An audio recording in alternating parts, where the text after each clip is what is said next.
right. Today's stream might be a little bit shorter. We'll see how things are going. I am just playing around some more with some scripting stuff.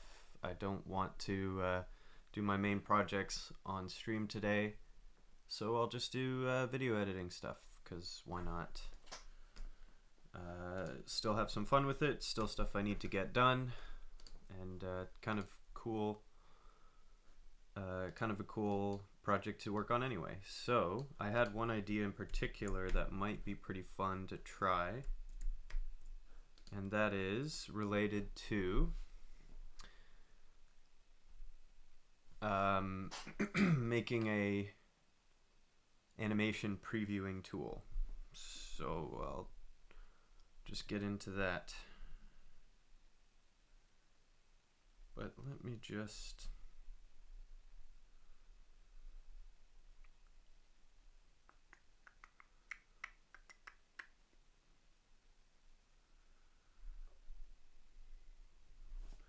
tweet for a moment.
All right.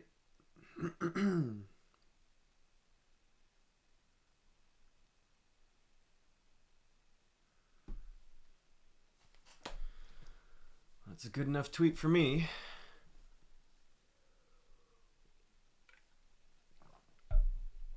Okay. So, one of the features of the video editing stuff that I'm working on is the ability to create animations as WebM and then overlay it onto some clips. So, for example, if I open clip 1,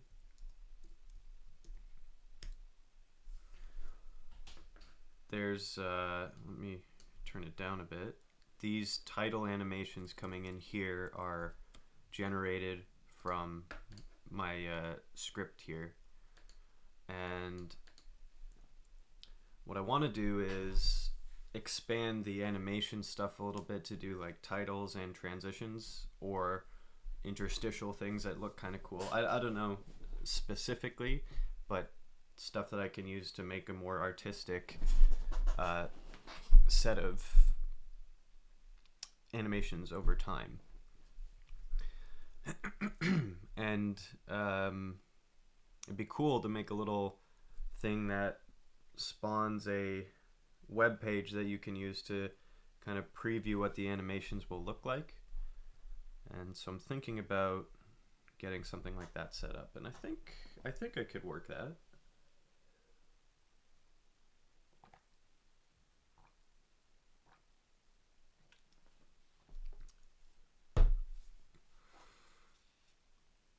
So let's see.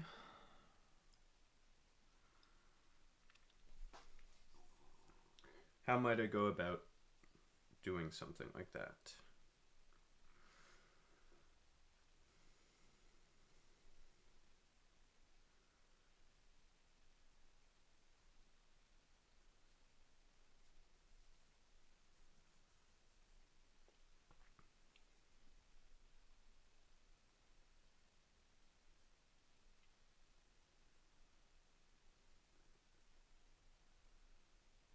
just trying to think of the simplest possible thing I could do, and it's something to do with, oops, come on.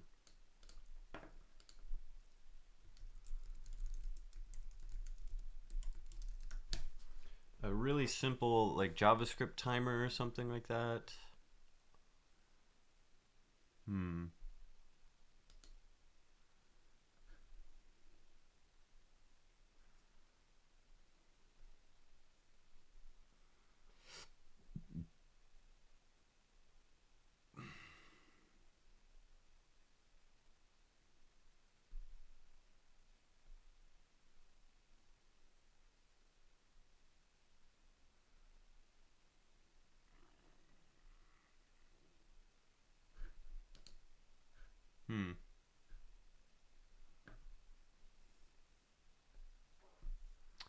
Maybe this isn't the way I want to go.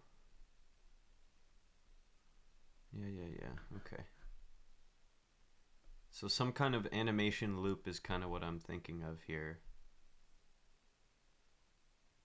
But I don't want to pull in another library, so that's maybe not the way to go. Yeah. This is not at all what I need right now.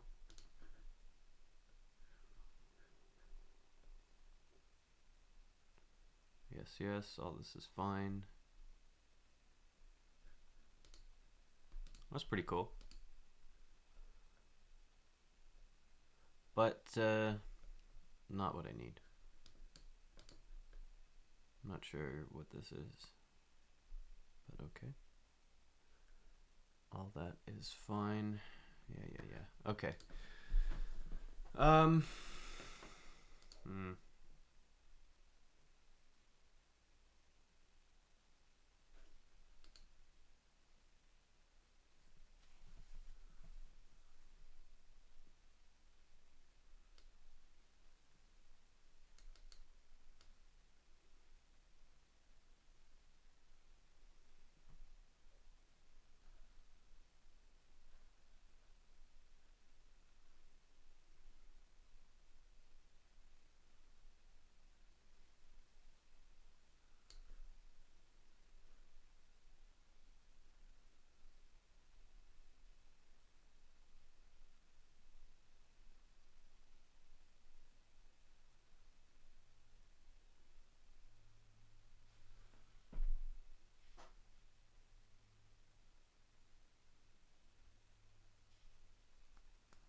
So I'm thinking I could use like a full-on reagent project to do it and get Figwheel hot reloading and put a little timer on and then just have it run with a timer, which would work, but that is kind of heavier than I want, really.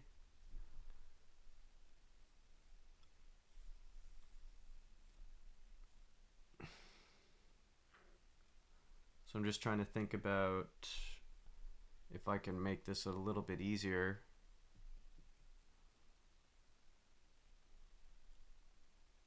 Somehow.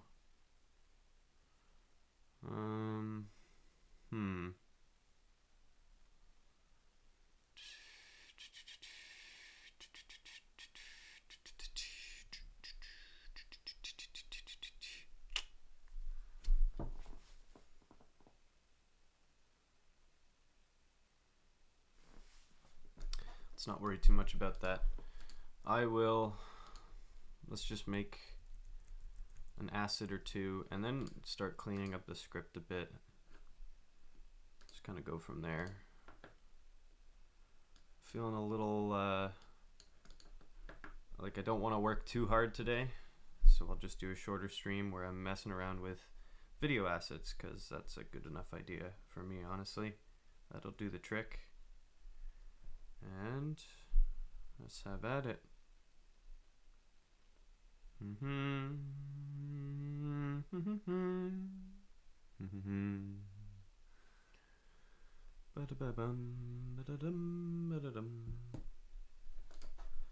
So let's see here. I have this idea for what I think is a pretty cool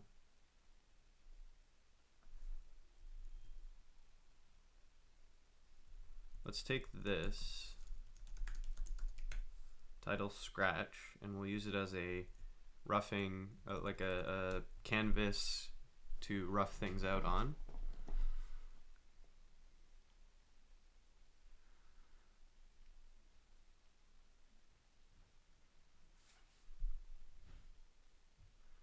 I'm trying to remember what I was doing here.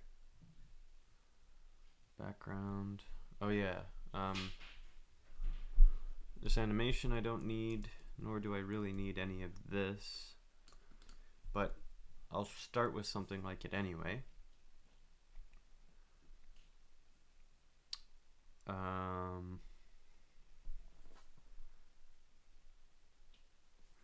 Yeah, let's do this. So I'm going to start this, I'm going to make this a circle actually. And I'm going to make this starting thing, starting radius, I don't know, 300. Should be okay. I do want to translate it to the center of the SVG viewport so that it's right in the middle. Let's leave this text the way it is for now. We'll rotate it at 0 and we will translate it. Let's get rid of the for loop. And fix it up like that.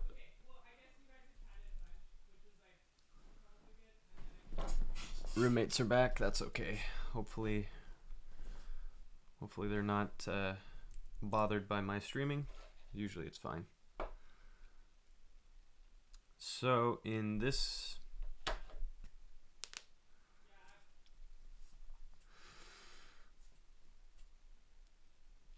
oh boy.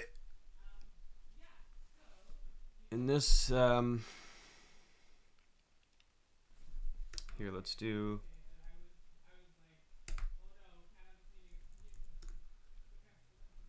let's leave that. Let's make the font size big. Oh, and instead of XY, we'll also translate this to the exact center. 540. What I need to do with the text is one other final thing here. I need to do text anchor. There we go.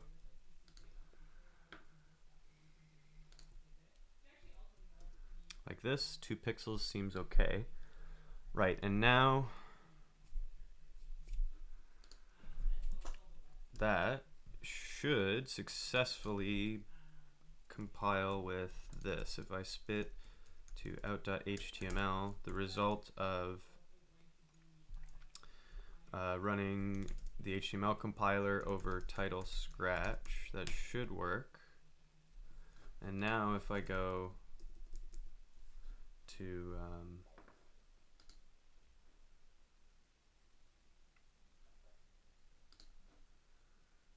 yeah, here, scripts. If I list this, there should be out.html, and if I open that, we've got something. Now let's just move this back over here.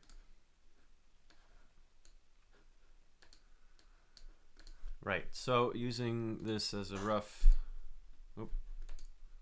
gotta find the, there we go.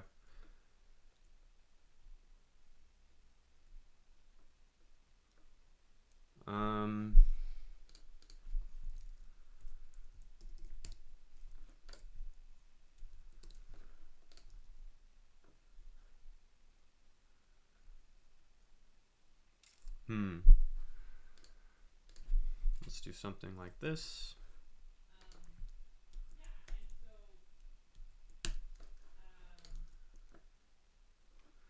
Okay, so there's one slight issue here. Text anchor middle is in the middle, but at the bottom, so it's above center, which is not really the look I want. but that's okay. That should be like reasonably easy to fix. Let's also make it 120. Go like this. Okay, so that's looking pretty good. This also, if I make this, so if I make the radius of this 960, it should not quite, but almost fill the whole screen size. Yeah. So I need to make it just a bit bigger so that it actually covers through to the corner of the screen, which makes complete sense to me, of course. But let's actually make this smaller so we can kind of pinpoint the center of the screen a little easier, and then adjust where the title sits so that it looks more accurate to the actual center. And so what I'll do is this. So we translate to the exact center, and then I want to translate 0x additionally, and I don't know, 20 as a guess.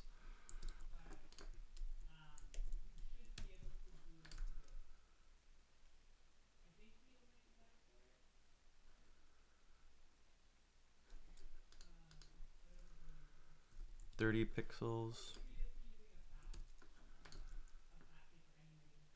35 probably.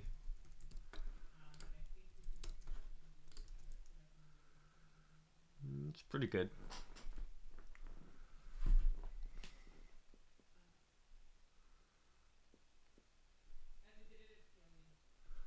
I wonder.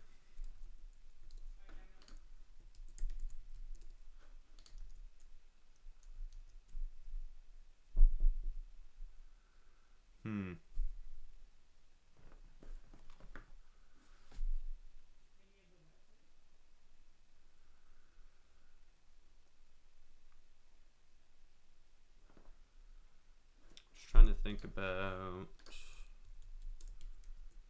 Let's do this. Just rectangle. Let's do a square, 120 by 120. Center it. Fill. RGBA is fine. 0.5. Oops.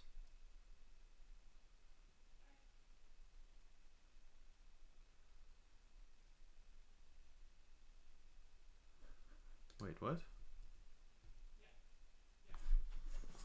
Arity 2. Oh. Right. I think that's right. Yeah.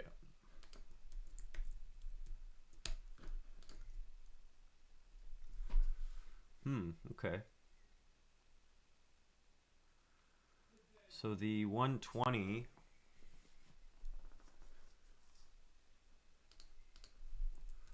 if I comment that out,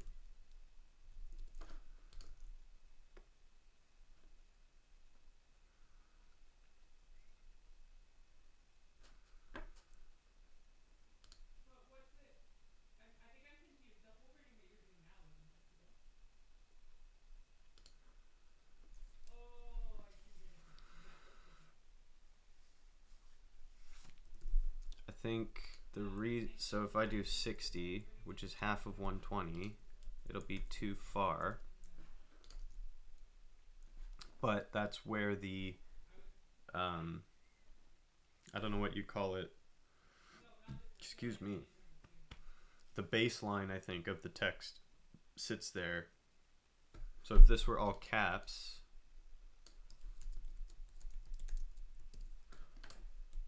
it might actually line up. Almost, not quite.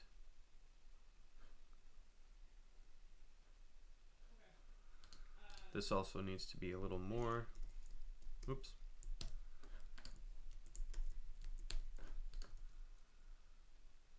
That looks okay.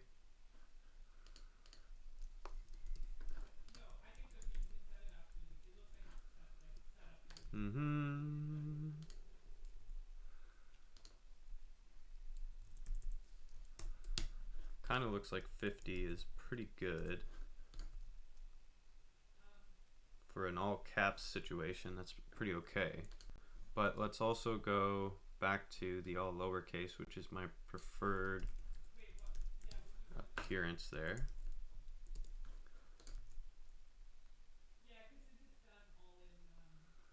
It looks a little off, but let's go with it for now, because I can always I can always change these things around, right? So that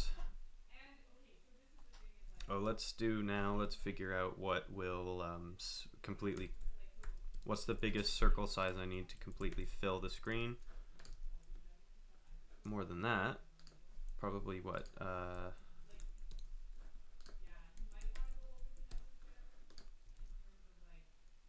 looks pretty good. I'd say that's probably fine. So now that's the title scratch.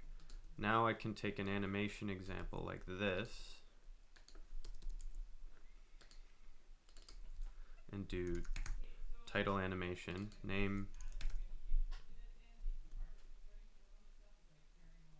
Let's change the duration to 3, frame rate 30 is fine. So then the graphics function is a function of t, and all I need to do is basically plunk this in here, this SVG part.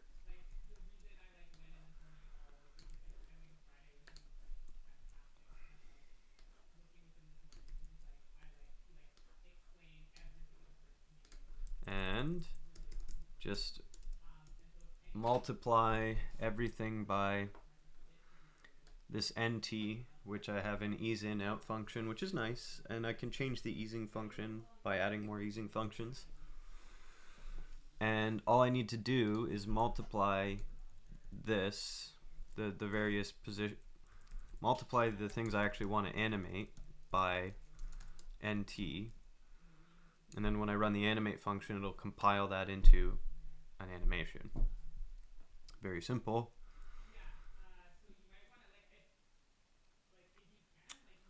And the other one is this one,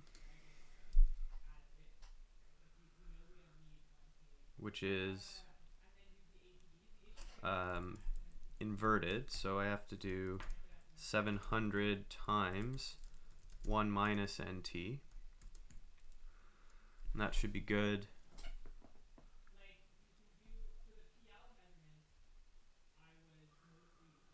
That should nicely handle everything.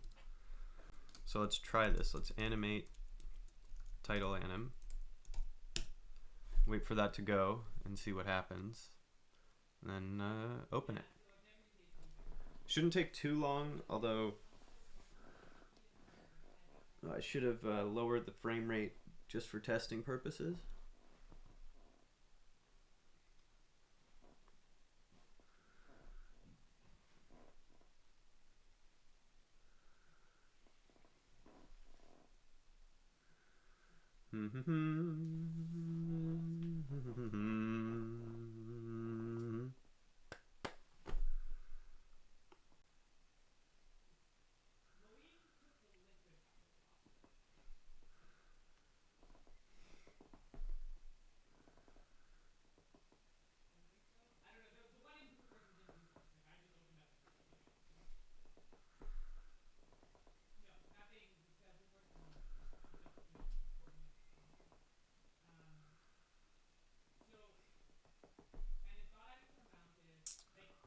Don't have much to add while this is going on, and I honestly thought it would go a little bit faster than it is, but I can tell it is running because it's spawning Inkscape here, and it uses Inkscape to rasterize. Oh, I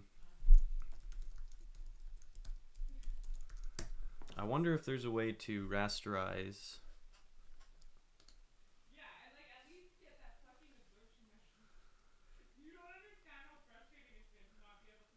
This could be kind of cool, actually. This might save a little bit of effort if it rasterizes the way that I need it to.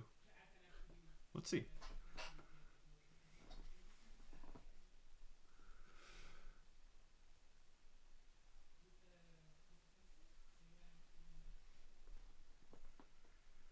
Can't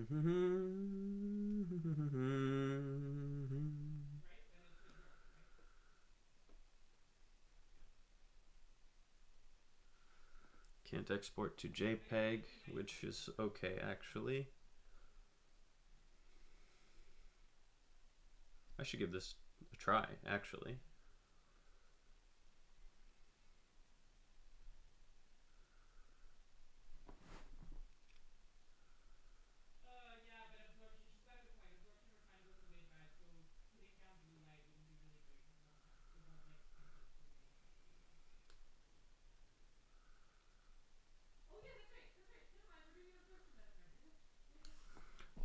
Okay, so while this is still animating, it's running the Ffmpeg compiling part now, so it's almost done.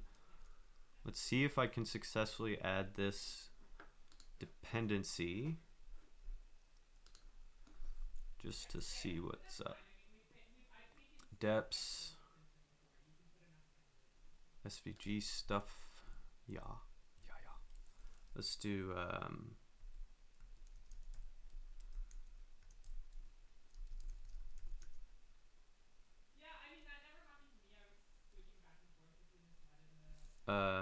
that should be this way, like this. And then here, what is it again? Maven.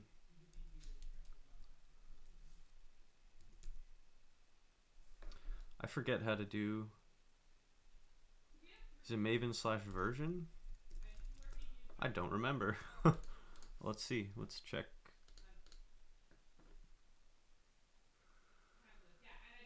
Sorry, that's not what I. Let's check here. That'll have it there. Yeah, Maven/version. I was not. Oh, gotta do this version 0.1.2. Oops. Okay, so that exited successfully. Let's open it. Title.webm. It worked. It doesn't quite look like what I want it to look like, but it does work, which is super cool.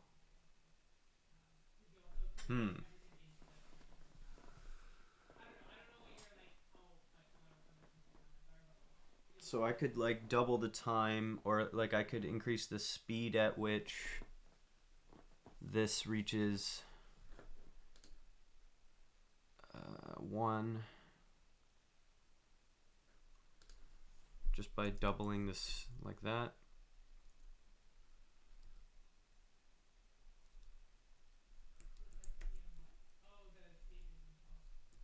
And this frame rate, I could just lower it to speed this up a little bit. And I could just run this again. And while that's running, I could see, oh, I should have, that was a little silly of me, but oh well.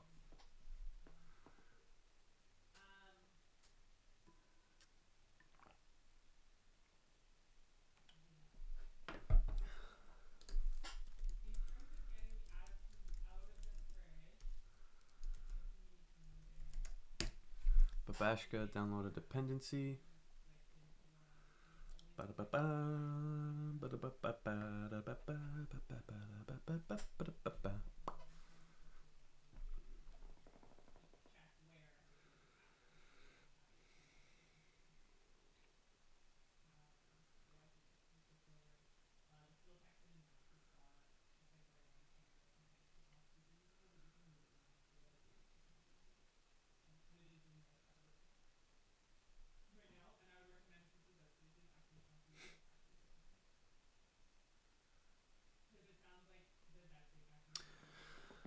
Okie dokie.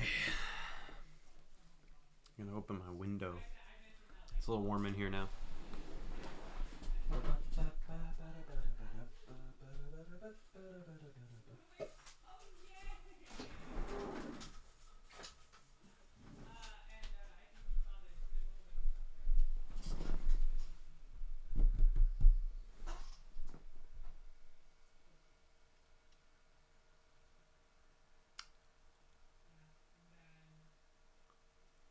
technically, since I just doubled this, oh, I didn't. I undoubled it too, so it's not gonna work. That was silly of me. Well, let's wait for that to finish and just get back to it then. Silly, silly.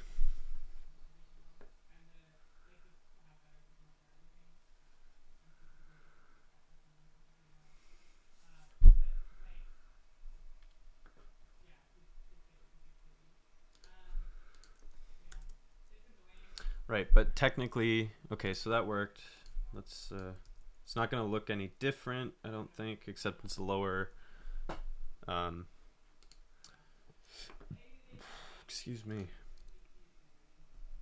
Not what I meant. I meant to do this. So I think this will actually download this, and we'll find out. Then let's do,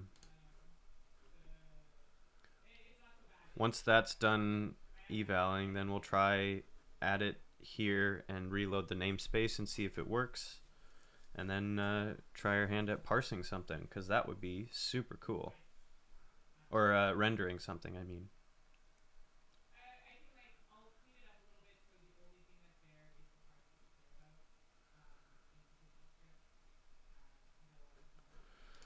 So, batik.rasterize as B. Rendering hints. Let's try to restart this and see if we can get something working. If not, it might not be a scriptable thing, at least not at this time. Sorry, realizing that I'm out of frame here. There we go. There we go. Okay. So I kind of don't have a ton of hope that this will work the way I want it to, but that's okay. I'll try it anyway. Load file source/video wizard.clj. Same problem. So I wonder if, so I'm running this. This is a Babashka REPL, and Babashka has compiled Clojure runtime built in. Pardon me. Compiled, so it's not using the JVM, it's using like a native image from GraalVM. So I'm wondering if this, like, it's just not actually using the Java runtime to be able to find that, because it's not compiled into Babashka, which is just going to have to be fine for right now. I won't worry about it.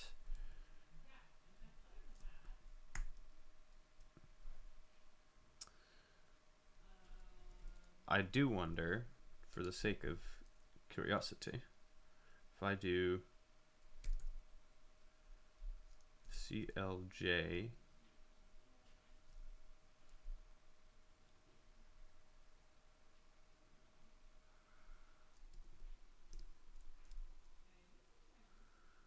and I do load file source/vidwiz.clj in normal Clojure, syntax error. Oh yeah, babashka.deps won't make sense, of course. Well, never mind. I'm not gonna pursue this today. At least not right now. I would rather keep working on titles and stuff like that.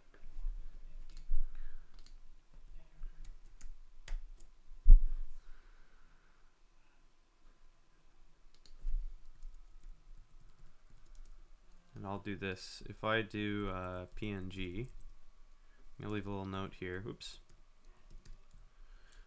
Consider trying rasterize library.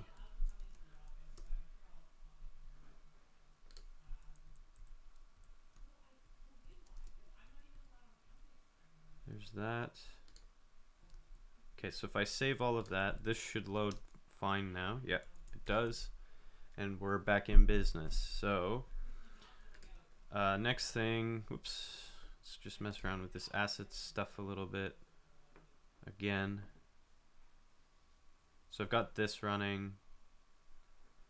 Let's do frame rate. You know what? Let's leave it at 30. Oh. Oh, shoot. Of course. So I loaded the file, but I did not subsequently eval to get in the namespace. There we are. Assets. This should work now. There we go. So if I animate title animation, what this should do, hopefully, is work.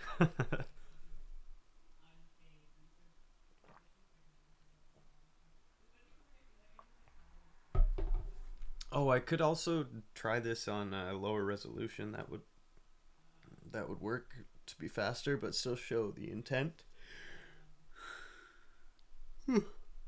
Excuse me.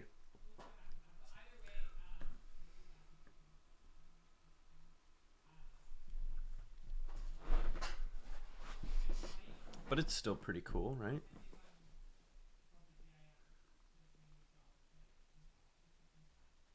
I'm trying to think of other cool little animation methods I can use here. I'm just thinking, what am I thinking about?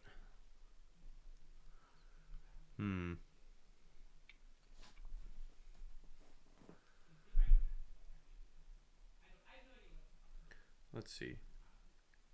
Press home to unlock. Dear phone, please work.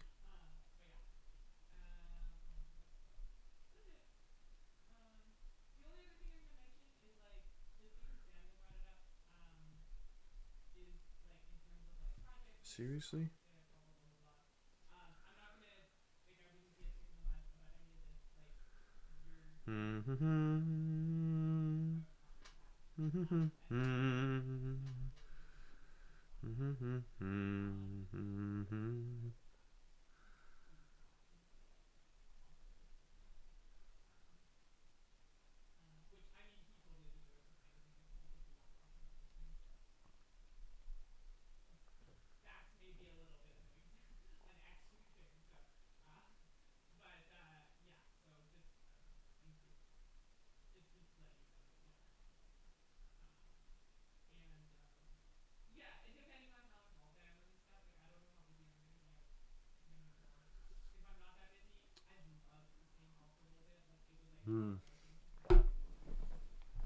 Can you tell I'm a little bit unfocused today?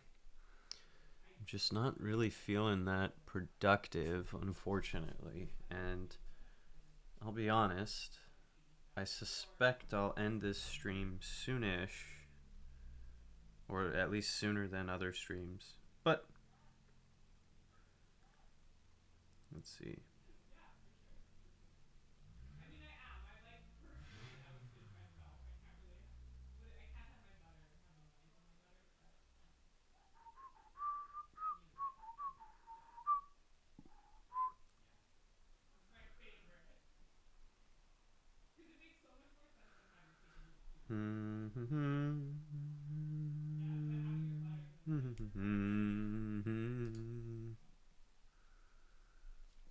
It's pretty nice.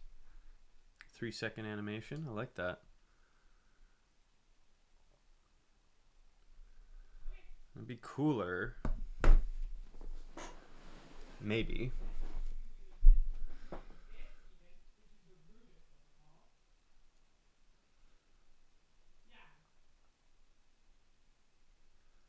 I wonder, how cool would it be if I also had like a, let's see.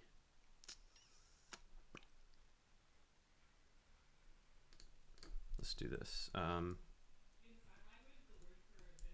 Spit out.html, HTML of title scratch. There we go. Okay. Good. Okay. So that's working. the idea I've got is kind of this weird looking thing. It might be cool, it might not. We'll find out soon.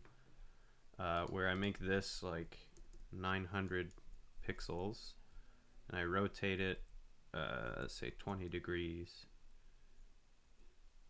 It will need a different color, but let's do this. Yeah, I kind of like that as a stylistic thing, but I want it to blend into the background. Uh,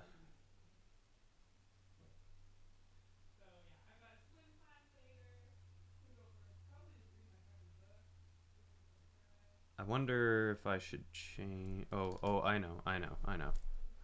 This one is just gonna say JTV like that. It's gonna be bigger. Yeah, that's gonna be cool. Oh, doing the same.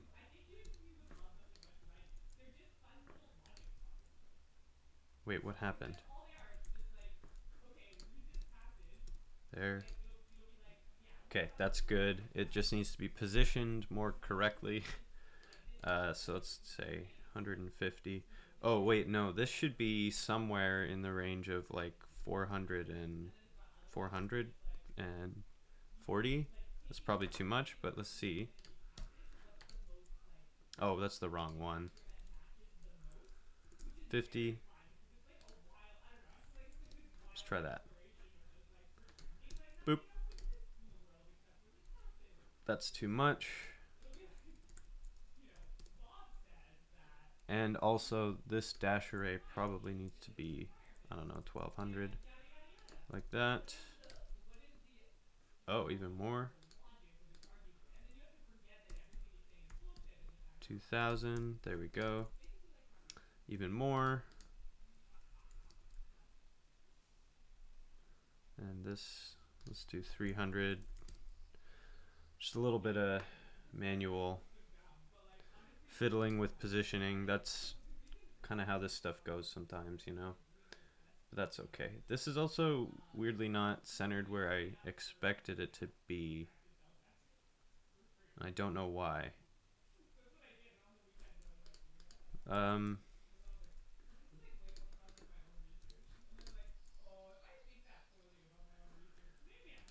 let's see.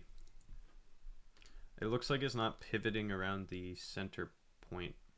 Oh, no, it is. I think it's just that the center point is down here. Yeah, so it's rotating about that point.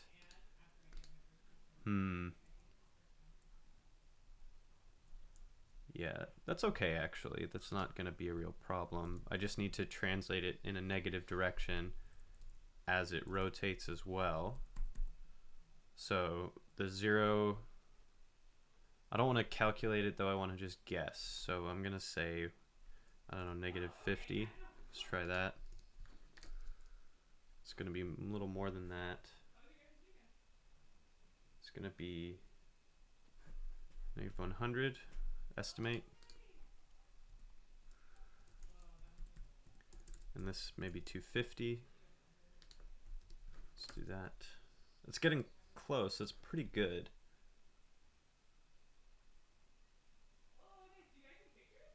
I actually like that quite a bit. Now let's get the color much closer to like a really blended color. So let's actually do something like this. This one I want to do wait, this is the circle, right? Yeah, I don't want to change that. I want to change this stroke to, let's say, 4 pixels. Yeah, 3. And instead of hot pink, what I'm going to do is an RGBA. Oops. Like this. Let's try...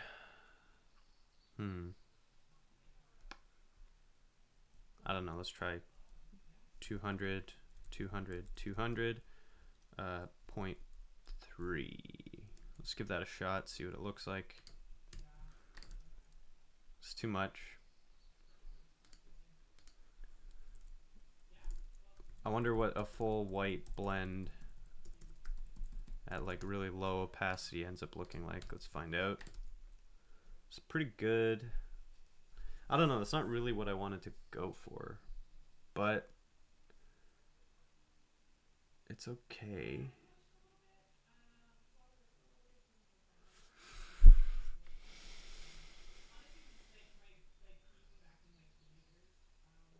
Let's give it a try. Also, let's change this up so let's do this. HTML, instead of title scratch, we're gonna do, okay, HTML graphics function from title animation, and we're gonna pass it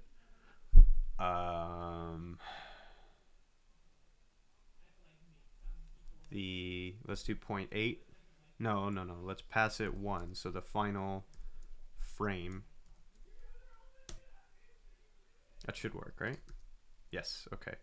So now what I can do is just combine, I'm gonna get rid of this scratch thing and add the changes into here, and that should do just nice. That should do nicely. So here we just copy this, paste Areno. Let's get rid of this. Oops. There. Okay, we've got something going, which is nice. Good. I wonder if I make this 1 pixel, if it'll actually look cooler.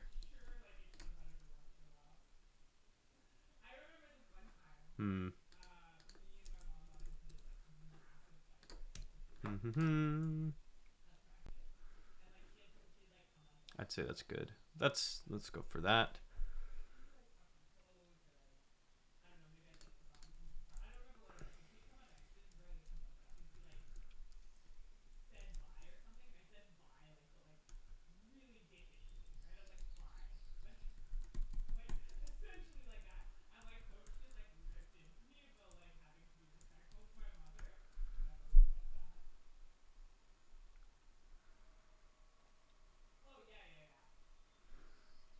I wonder if this is gonna look good. It might not.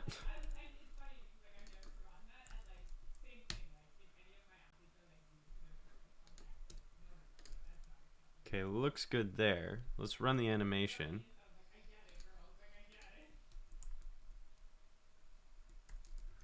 Animate, title, animation.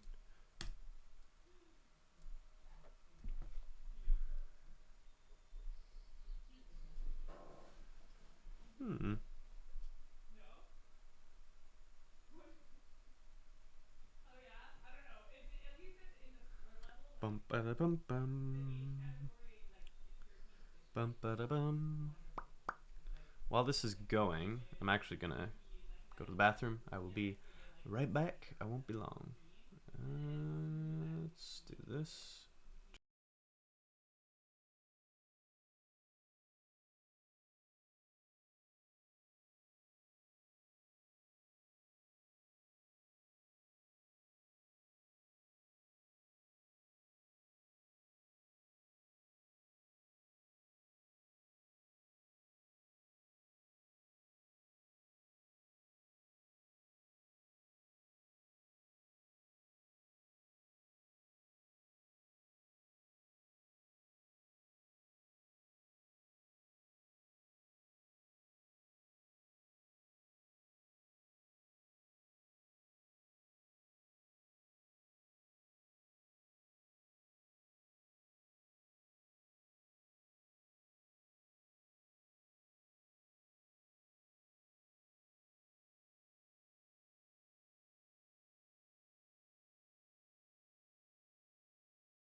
Okay.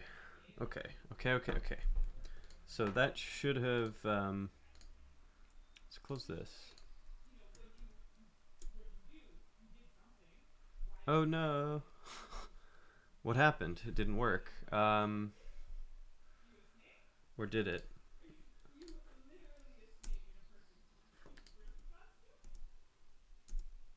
What happened? That's.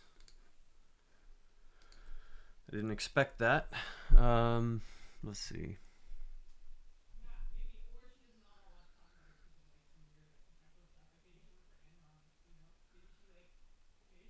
Wait, what? Sorry, I might have totally goofed on this one. No, that should be okay. What did I miss? That's a little silly, but hey, so be it. So be it. Animate. Title anim. Please. Let's go one more time. Hopefully it works. While that's going, I can.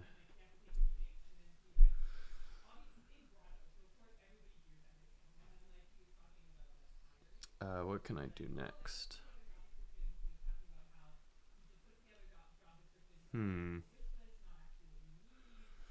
Oh, I think. I wonder if there's a way to nicely animate SCAD files. There should be. Oop.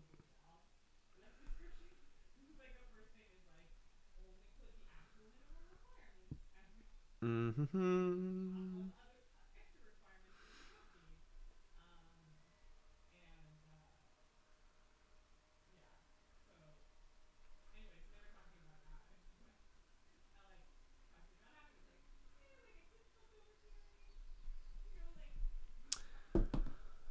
Right.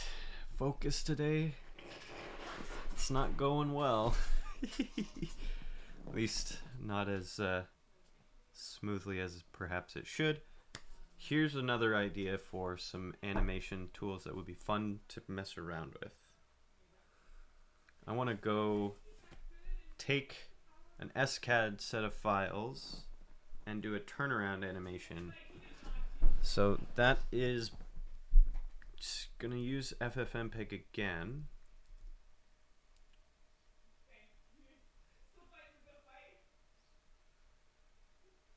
It's super simple. Let me think about the pipeline here for a second.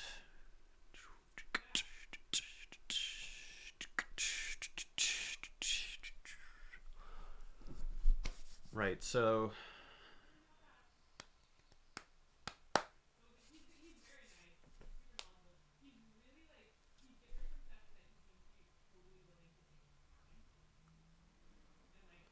I could do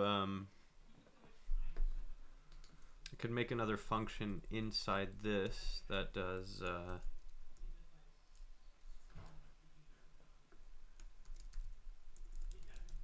animate, takes a file, and it will run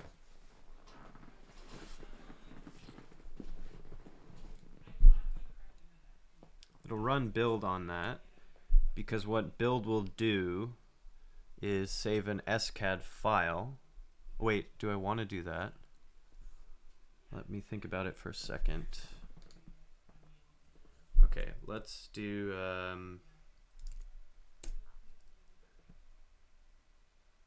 cube.scad.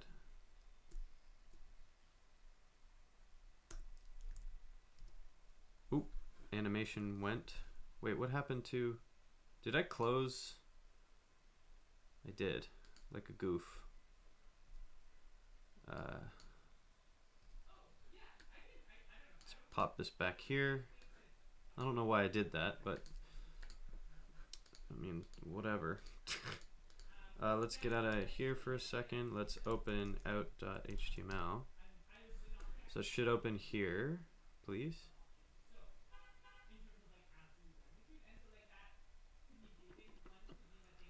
Yes. And then title.webm.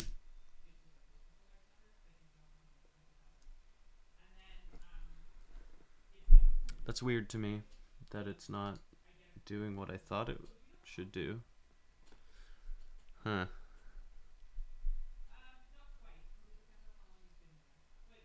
Well, okay. Oh, I think I know. The problem with this, right, there's a limitation. I used RGBA, so RGBA color has an alpha channel, and that gets ignored or discarded through the SVG to PNG rastering that I'm using, so that won't work.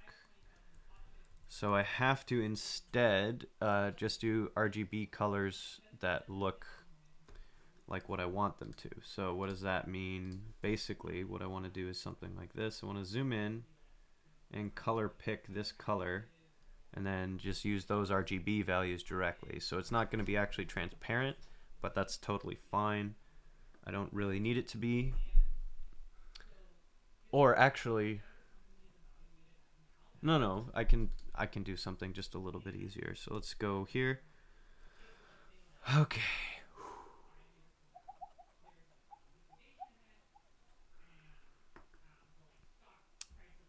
So this can just be RGB. And then here, opacity can be 0.09 instead of 0.1. That should be fine. And that should solve that problem. I think that was the problem. So we'll run it.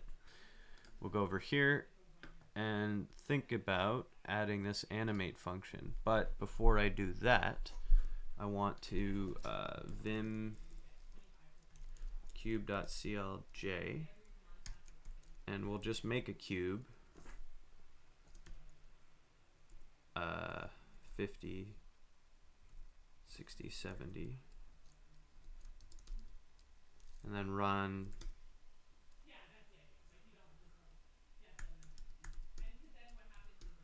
CLJ to SCAD on cube, and that should work. So if I ls, I should see cube.scad. Yeah, that's good. So if I open cube.scad,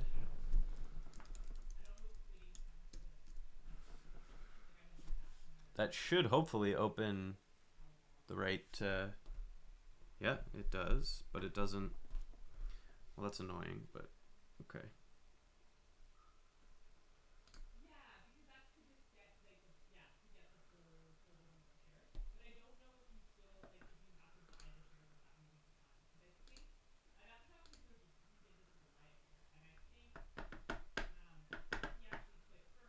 Dev.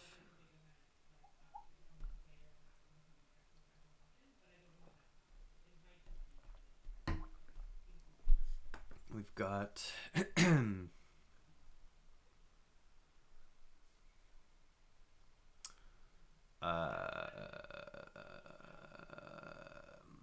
scripts, please. Cube.scad. Yes, I'll open that, and that is indeed a cube. It's beautiful. It's a thing of beauty. Perfect. So we'll leave that there. That's totally fine for now.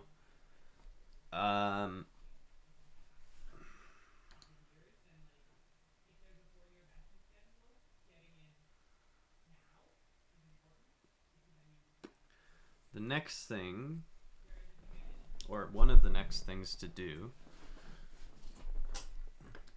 let's do, we'll call this rasterize some file. Is that a good, I don't know if I like that. But that's fine for now. It's okay. We'll leave it. We'll think about this as we go. Let's get that back out that way. Here, open SCAD save PNG.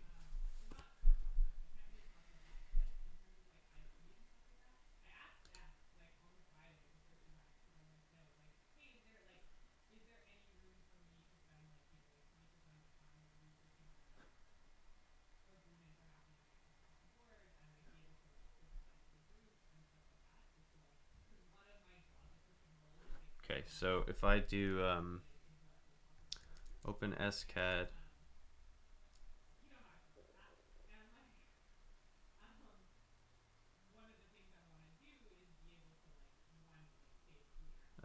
cube.scad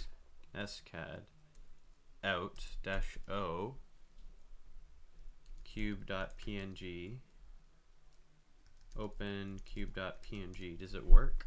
I think it should. It does, but it's ugly. Well, it's not. So it's not. It's not the appearance that I want. I want it to match this. Okay, so how do I do that?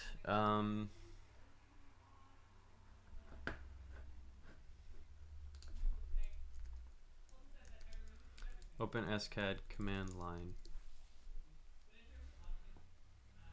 So there's some command line related stuff here that should help, I believe.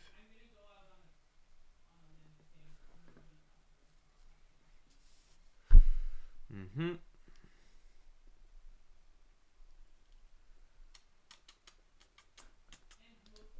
So far this is a shell call, which, oh, this should be stir.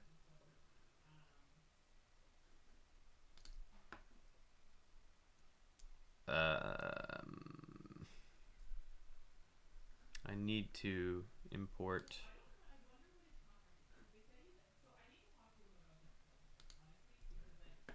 shell like this.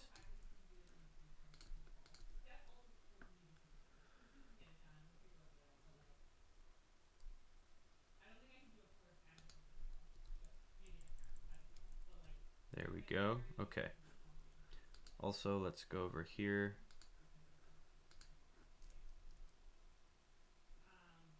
Oh, that looked like crap.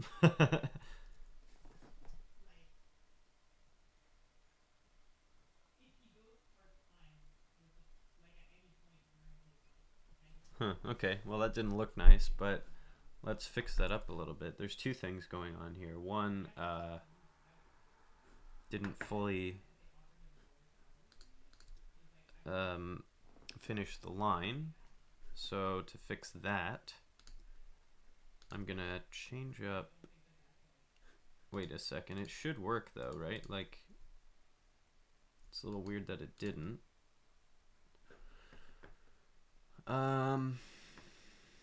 Yeah, weird, but okay, so be it, that's fine. Let's actually just do this times T. And let's leave the rotate on without any animation to it at all. And the translate is also just going to be a static number like this. And let's maybe do, just to be safe, we'll do that.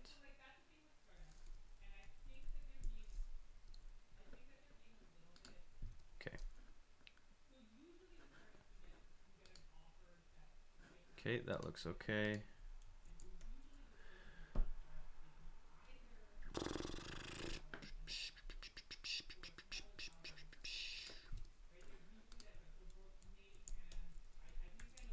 Animate, title, anim. While that's running, let's keep crafting this one.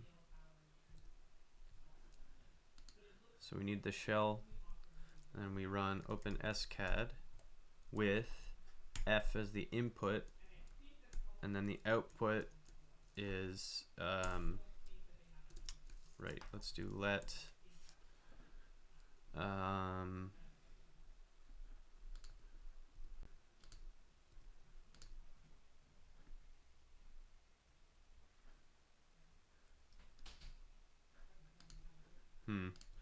something like this.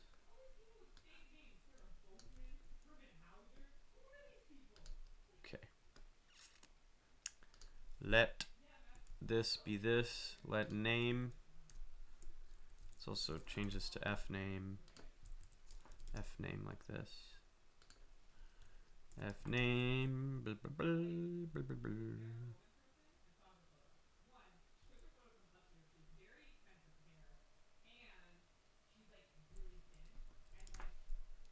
Fname.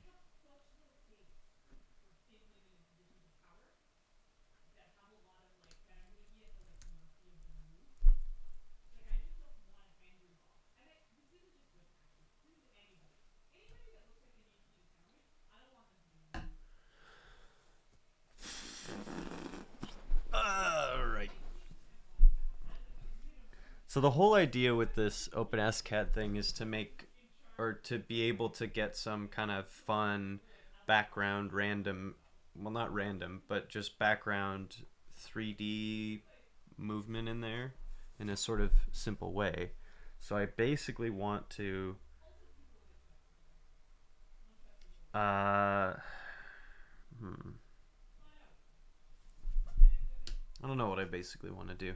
I have to I have to figure that part out. Um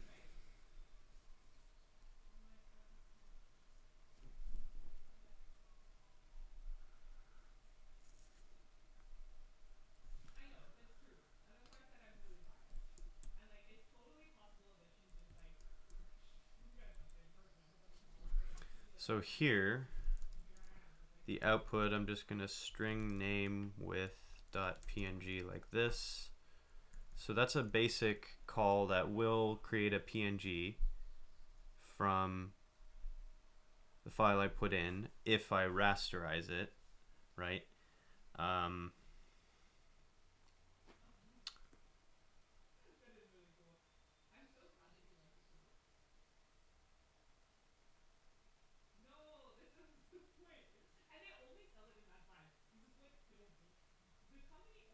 I'm thinking about this.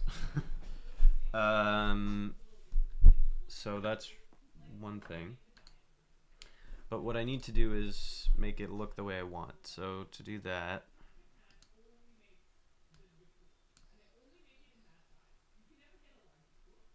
um,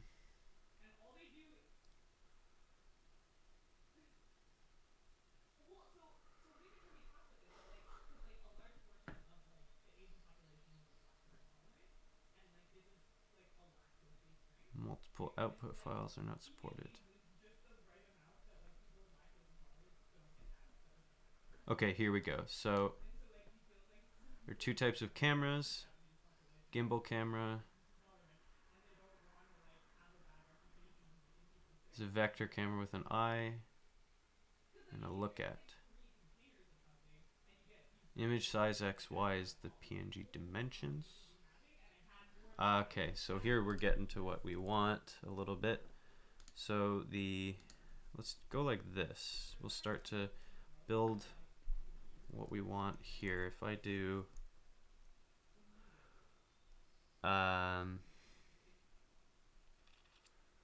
leave image size out of it for the time being, or we'll hard code it in. How about that? So the image size x-y or x comma y will be, I don't know, let's say 900, 900. I think that's pretty okay. Projection. Let's leave it orthogonal.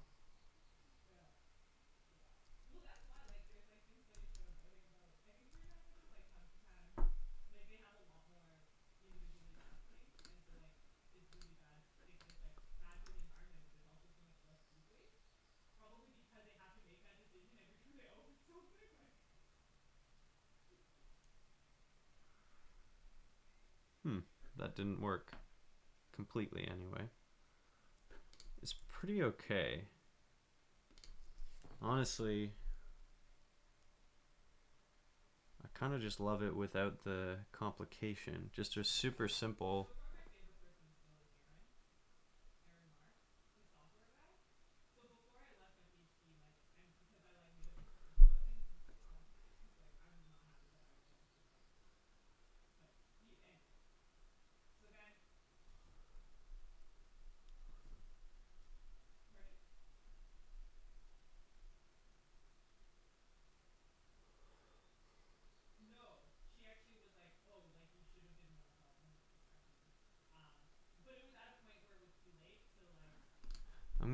So for this final animation thing, let me just simplify it down a little bit.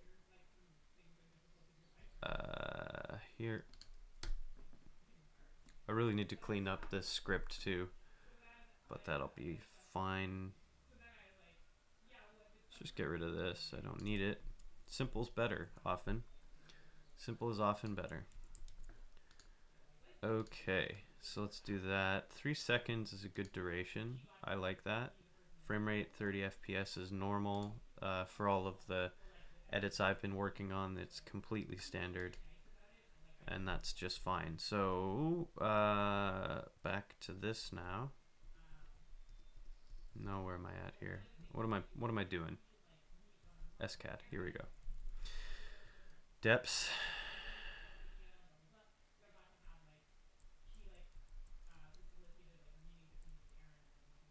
Well, probably shouldn't load that into that namespace, huh?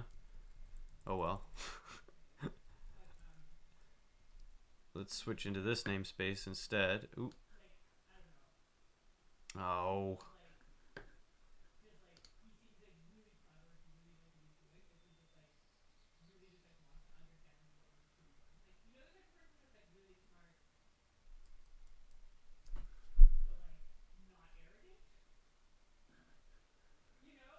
I think maybe if I do this.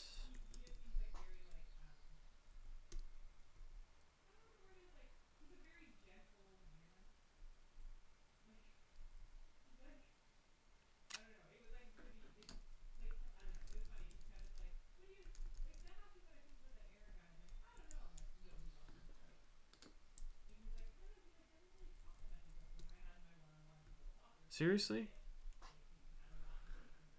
I'm pretty sure, or I was pretty sure that I didn't have. Dang it. That's silly.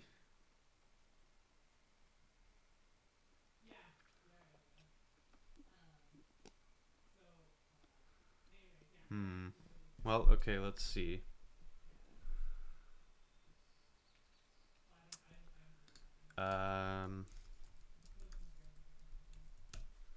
There's got to be a way to exclude it, maybe?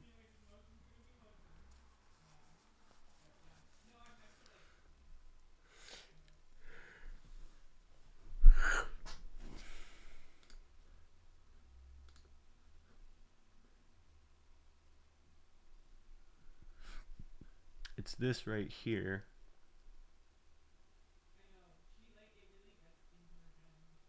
Model referral, I don't think. Yeah. I have to go into SCAD.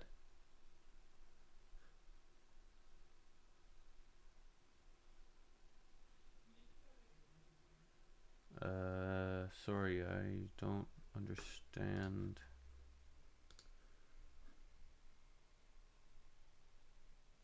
Oh, no, sorry, here we go. I don't want to refer the text. Is that, I wonder if it's possible to do, Clojure exclude symbol from namespace.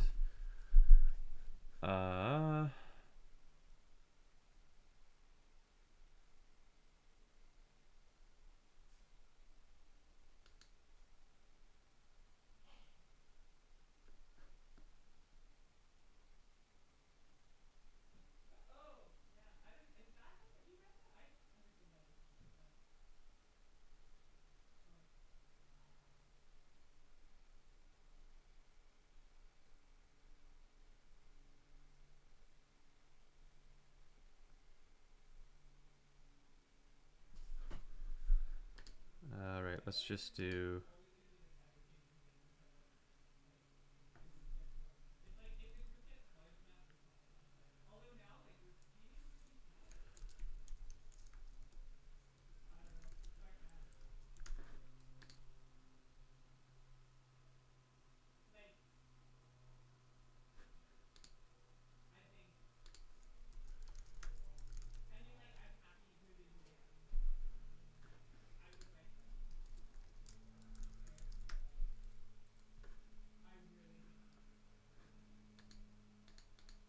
I don't think this is gonna work.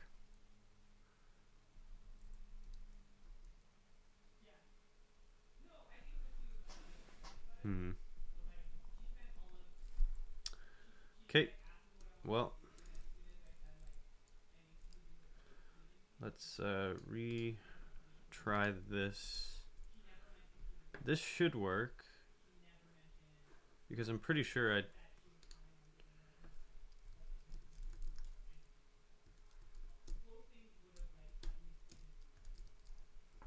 thought I just disabled the text parts.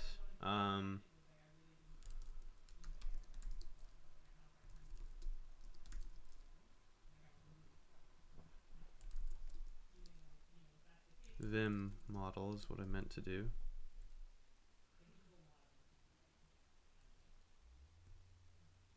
Right here.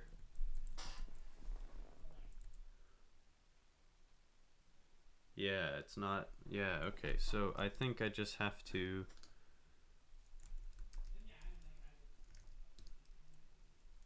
do this. Restart the REPL entirely, maybe? We'll see. Cider connect. Local 16607. Yes, please. Load file. This, by the way, will not work. I have to do save this. Build. Yep. Fine. Boosh. Source. CLJ. Oop.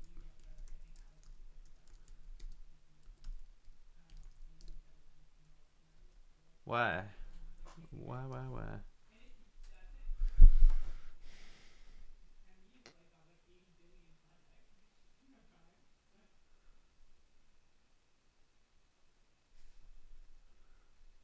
That's annoying.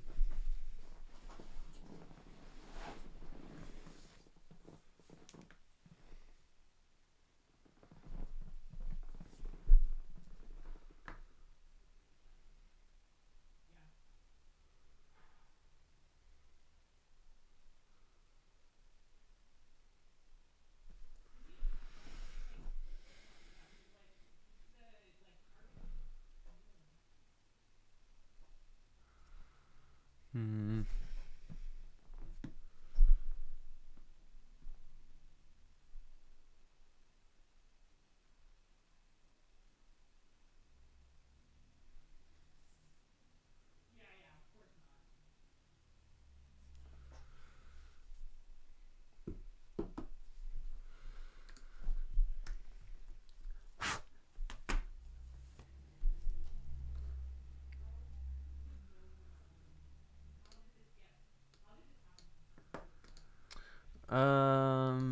What does happen? What does happen? Oh, maybe it's maybe if I do this, I can load it in the REPL. I should figure out how to make it how to make things quick and easy to load in the REPL like this. Yeah, that's exactly what it was. I was just trying to run the function build without any args going to it, and maybe I should always have a zero arity where it just does nothing. Let's see if, well, let's just try that theory out directly.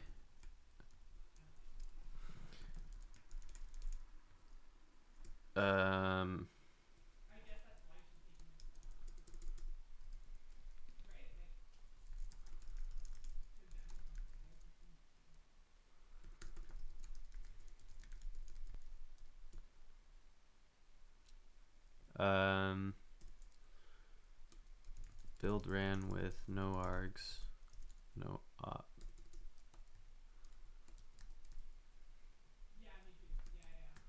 Smiley face, no smiley face. Okay, so that's the zero arity thing. Now let's do the one arity, which is the normal whatever. Okay, let's save this, and now let's actually do this. So let's just leave it as is. Okay. tangled that in. Let's load it. Oh, it didn't work. Right, and that's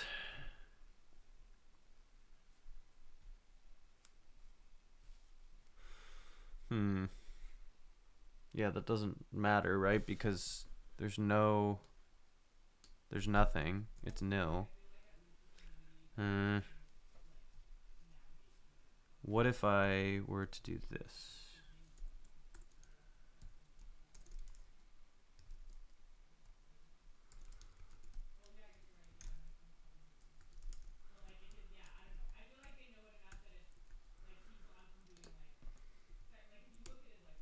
Same problem. Okay, well, that's good to know. I won't bother to fix that right now then. I will just delete this, leave that, load this. Okay, now we're in the right spot. Let's rasterize. So let's run rasterize on the file cube.scad. Should spit out, yeah, so that makes a PNG. And now if I open that PNG,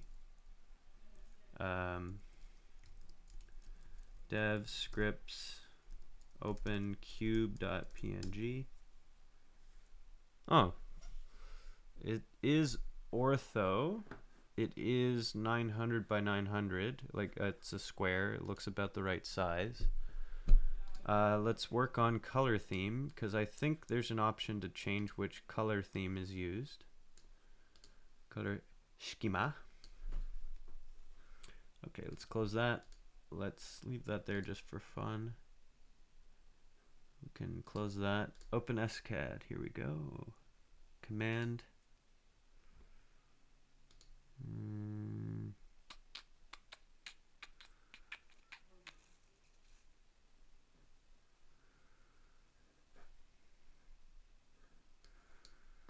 There's got to be more options than that, right? Oh, maybe there's some details in here.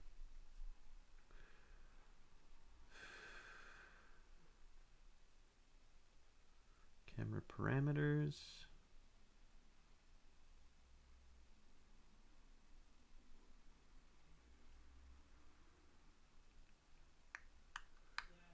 Render.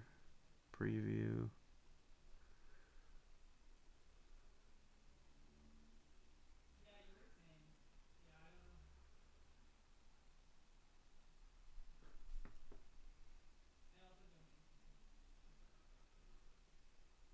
Color scheme. Yeah, there's one. So let's do that.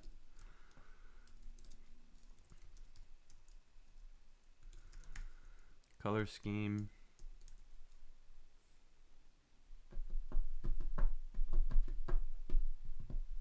The color scheme that I have for exporting, I think I made a custom one. I don't remember. Preferences, let's check that out. Yeah, Nord. I did make a custom one. That should be okay, right? I think that's fine. Oop, little, oop. Ooh, baby. Right, so let's try that. I think it'll work. Exit succeeded, so let's open that again. There we go, so it did take the argument. That's good.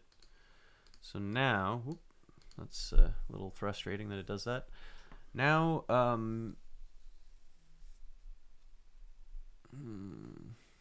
let me just change up one final thing.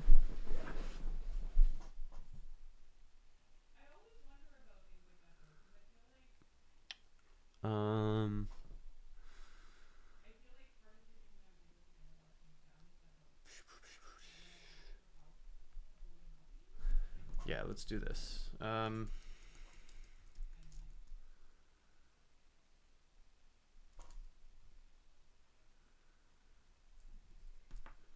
So this can't open file. Make dir. Oh. Do.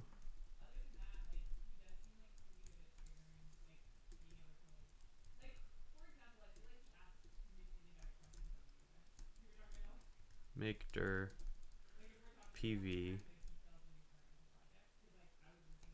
scad out. So that should force it to make that directory. Okay, that looks good. So if I now open scad out, same, there we go, but now it's in that folder, which is good because what I want to do is run that many times to get a set of animations, basically. So the animation I want is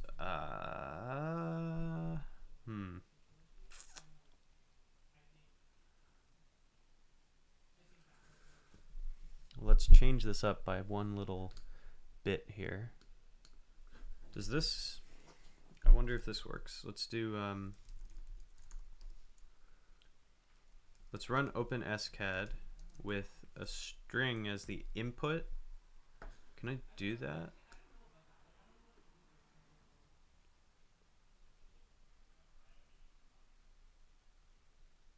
Un momento, por favor, por favor. Yeah, I don't think this is gonna work, but let's try it. Sphere 20, which is a thing, right? Sphere 20, F5. Ooh.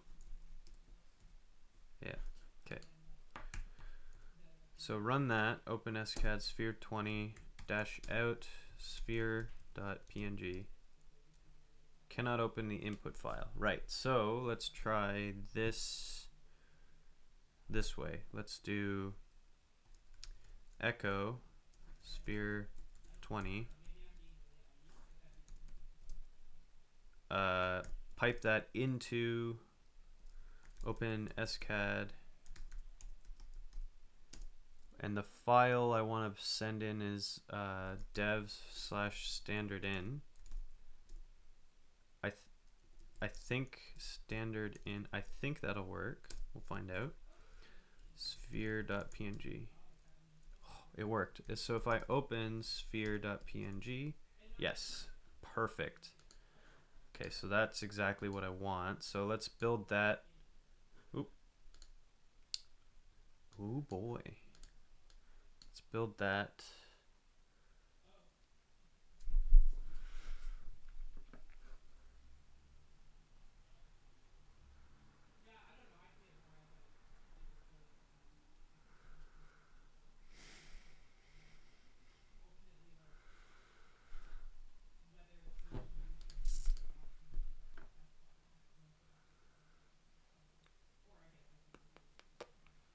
Just thinking about the approach here.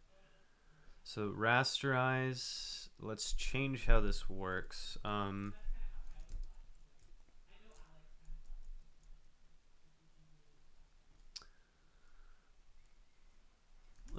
We'll call it, we'll do this, I guess. What gets sent into this function I want to be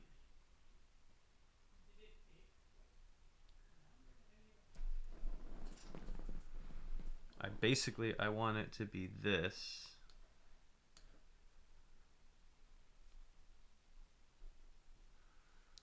No, sorry, this.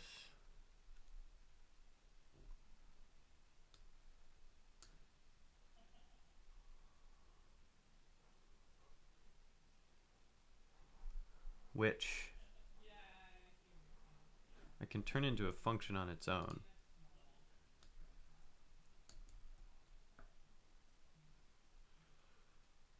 Right?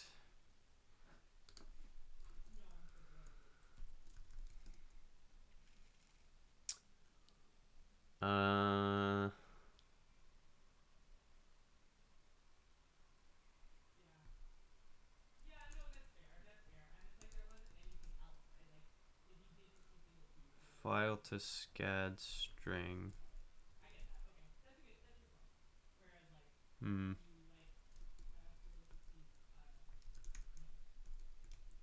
Oop.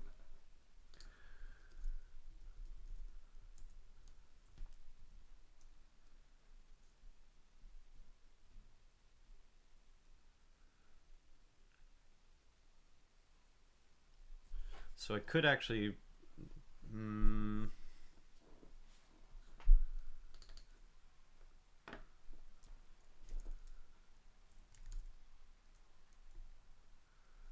Yeah, we'll call it that.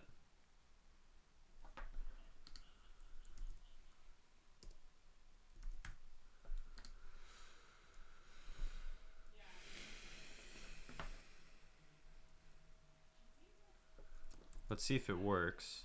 CLJ file to SCAD string. The file will be cube.clj. Couldn't resolve symbol cube.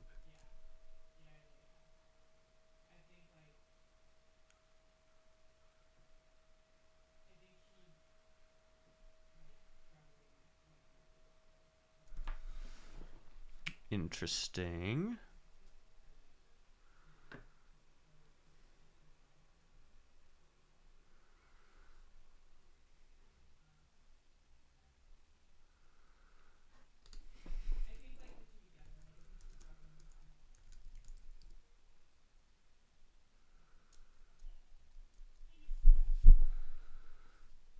Um,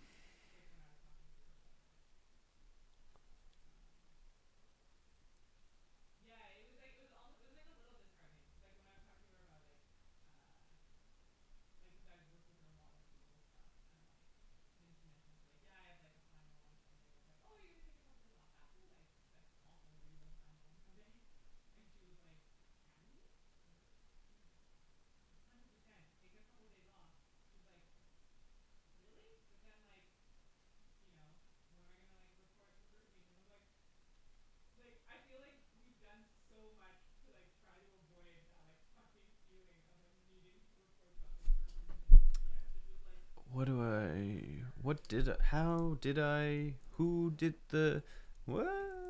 I'm losing the plot on this one today.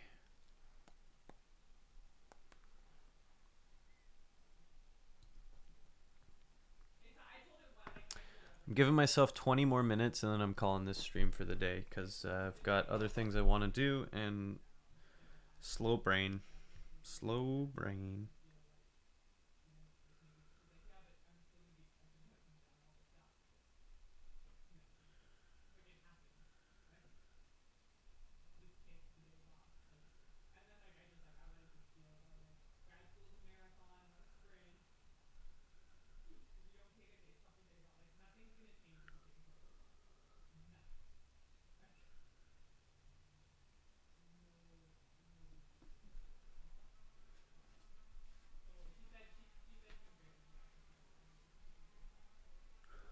Okay.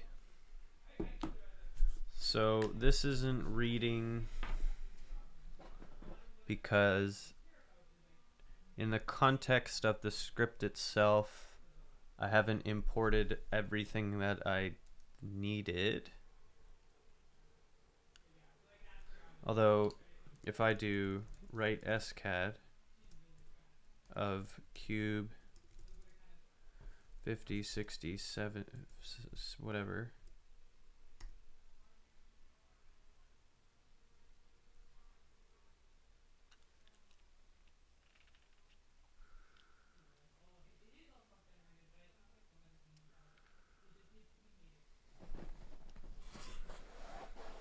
I've just confused myself. Uber script.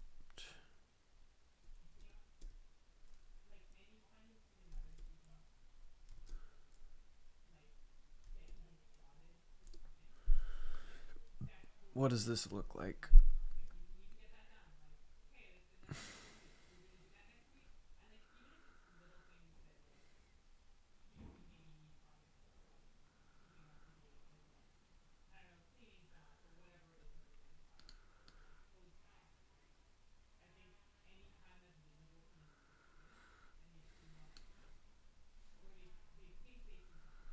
Okay. SCAD model referral is in that. Did I not? Did I get rid of that? I wonder. What did I mess up?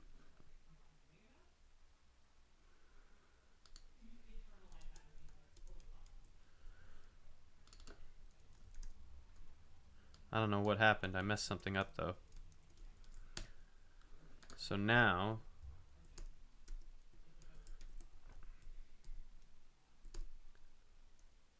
wrong thing.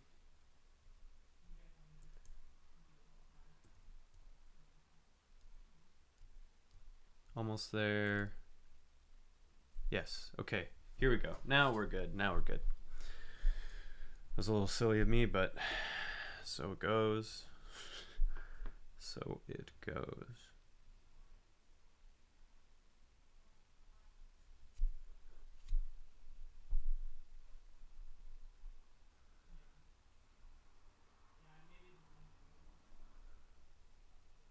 I should actually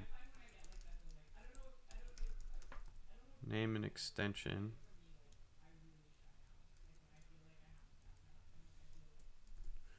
Okay, so this name extension thing is this.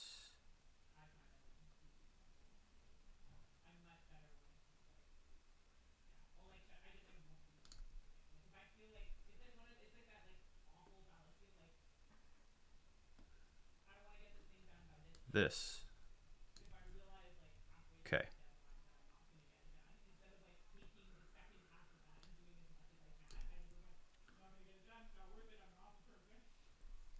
Okay, so the name is that whole thing, and that's good.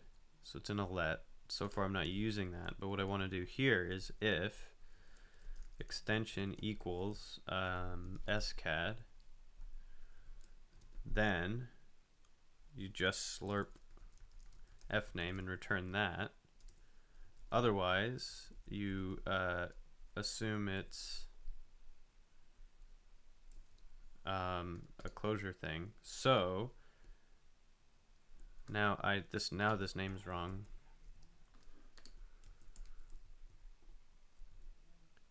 So this is still going to work. This should also still work. Now this should also work. Cube.scad should work. Yes, it does. All right, that's looking pretty good. That's not bad as a start. So now,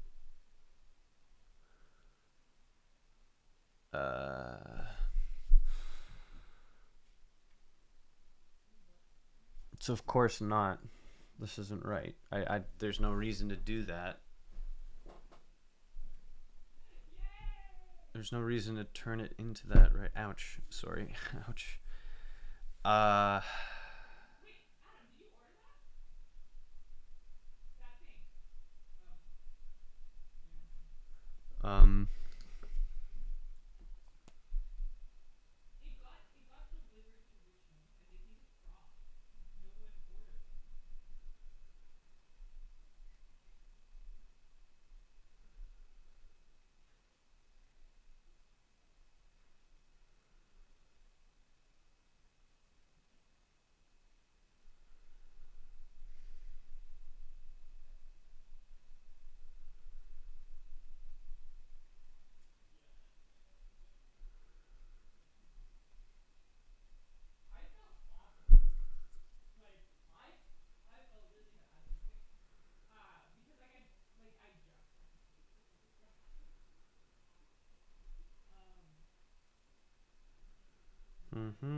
So I don't even need this function really.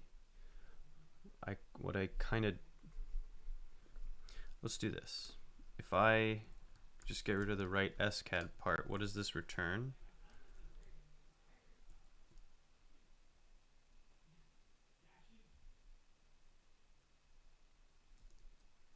Yeah.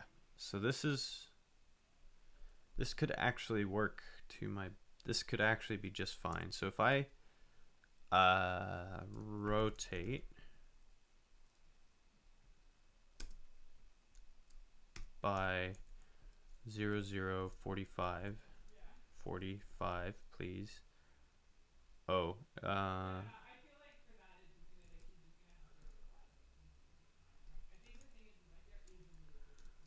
math/pi, math.pi.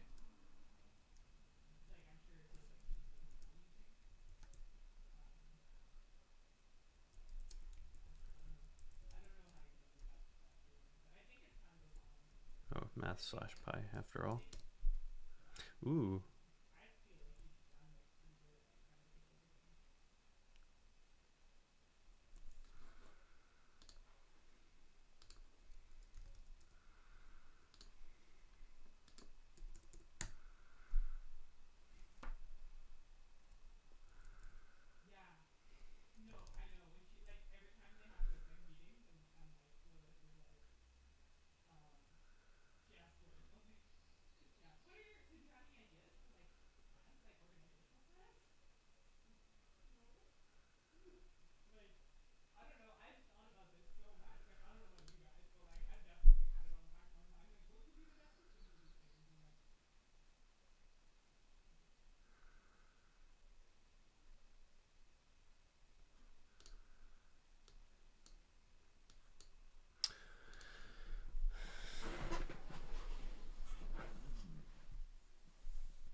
Does this work? Let's see. I think it will. Okay, then if I spit into cube.scad this whole business,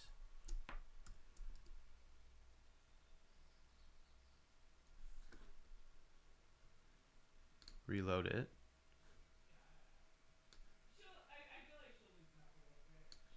That seemed to work. Let's rotate it like this. Yeah, it's working. Okay, that's good. So the whole reason to do all of that is I want to make a little turntable animation, basically. And I want to do it frame by frame. And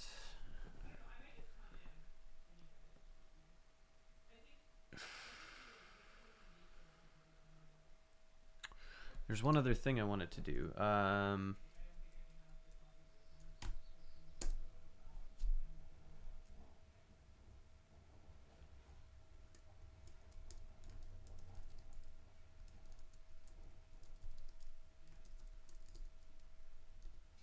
I think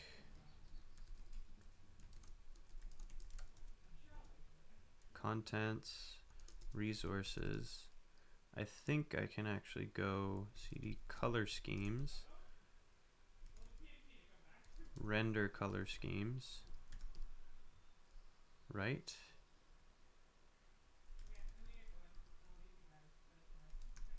Or is it editor color schemes? I can't remember.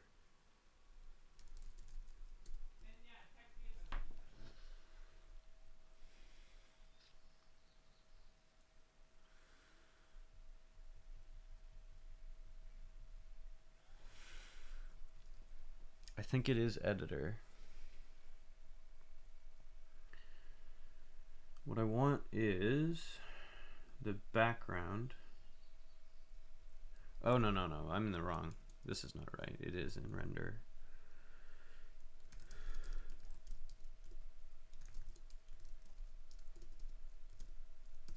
Okay, Vim Nord. Name Nord. Background is this.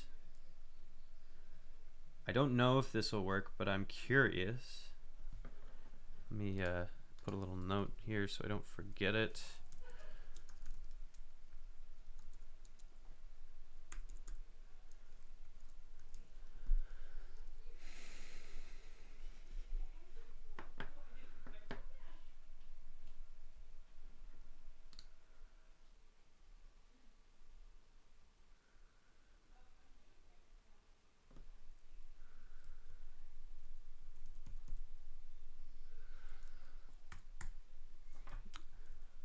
Oops.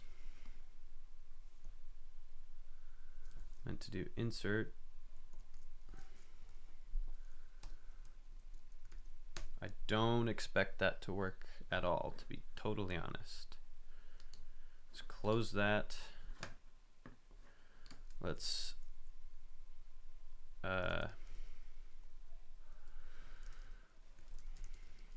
open cube.scad.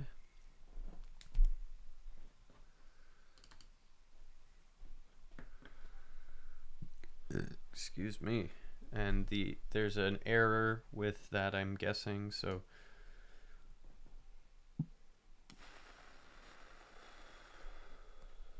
preferences.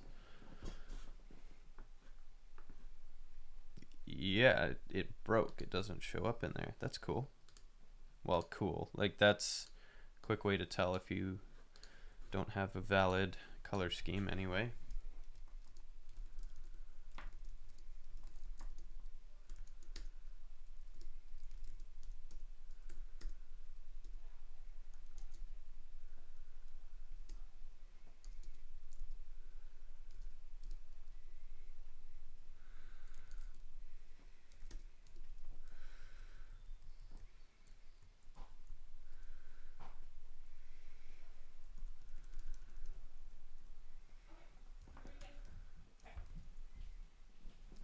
Oops. RGBA.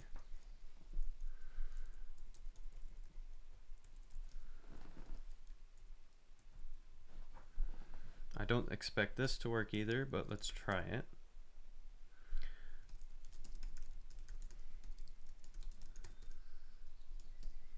Let's try that. Same problem. Preferences. Yeah, it's not there. Okay, that's not gonna work, and that is gonna have to be okay. I'm gonna be right back and fix that up before I forget.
Okay. So fixed it up. The color scheme. That'll be applications, OpenSCAD, resources, color schemes, render, Vim, nord.json.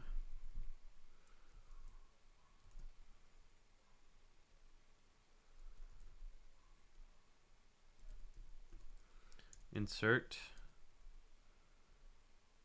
222731.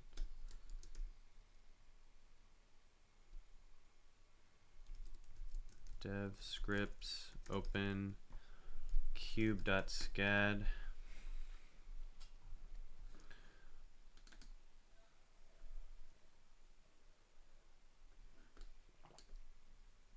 That's the proper color scheme. Nice, nice, nice, nice, nice, nice. So, next thing to do, something along the lines of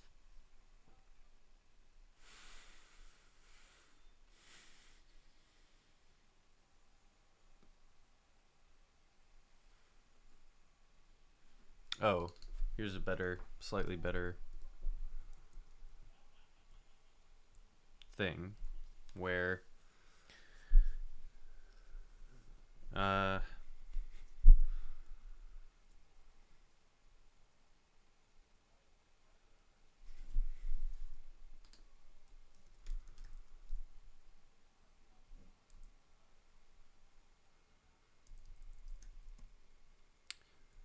CLJ file the SCAD block.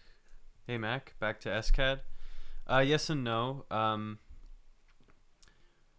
I'm still, so I made this here is a title animation, and what I'm doing is taking SCAD stuff and I'm trying to make a little turntable animation that I can use in conjunction with the video editing stuff. So really simple example of what I'm trying to get to. And it's a Monday, so I'm not feeling that motivated, to be completely honest, but I'm working on it. Oh, pretty? Yeah. This is pretty okay. So I'm actually quite happy with the ability to make these little animated assets like that. I think it's coming along really nicely. In fact, like, I think it was you that said this, like it's elegant. Yeah, thanks. I appreciate that. You said, oh, this is some good bike shedding, right? And I'm pretty sure that was you. And it's a totally valid criticism, but I very briefly want to tangent this and show that I managed to get this all to work for what I wanted. So let me go to my video folder.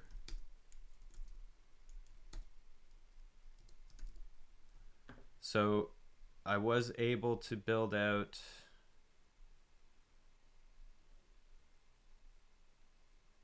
if I open out.mov, this is, once I'm done streaming, I'm gonna finish this up and upload it to my YouTube channel. It's almost done. But oh geez, sorry for all the windows popping around. I managed to get the stream highlights all working perfectly, transitioning nicely. It should give us a random color. I even have, so I've got the little title and the little that blurb under it and everything. Learn to use. So it's all working pretty well. Sort of high level feels. So I'm pretty excited about that. As a first stream highlight video, it works reasonably well. And I used it. I might, so you can see this, there's actually a cutoff issue here, which I just realized. So there's a few things I wanna clean up just a bit, but things are coming along quite nicely. And this title animation here will fit nicely with this style of video.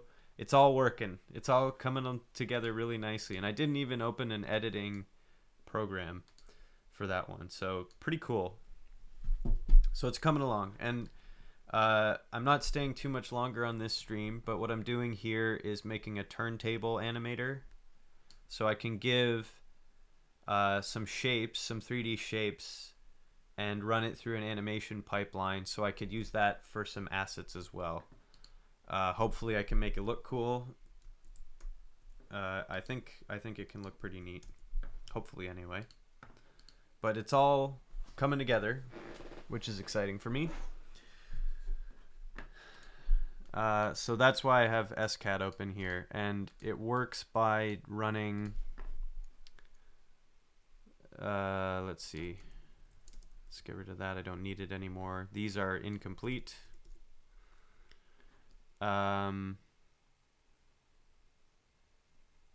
This here, this rasterize thing, creates, if I run rasterize, oops, and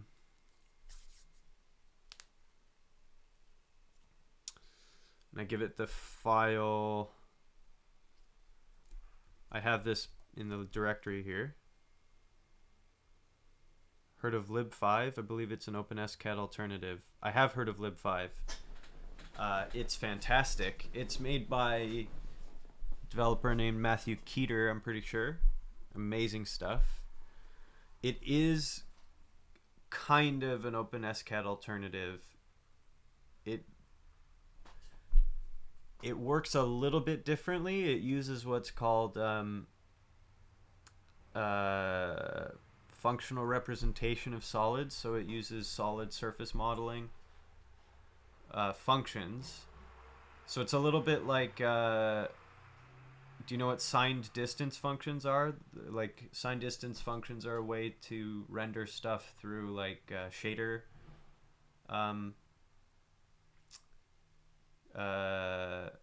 fragment shaders, I think. Yeah, through the fragment shaders. Anyway, it uses a similar thing. It can output STL, so you can technically use it that way. I love it, and it's something I'm keeping my eyes on to tie in with all this stuff I'm doing.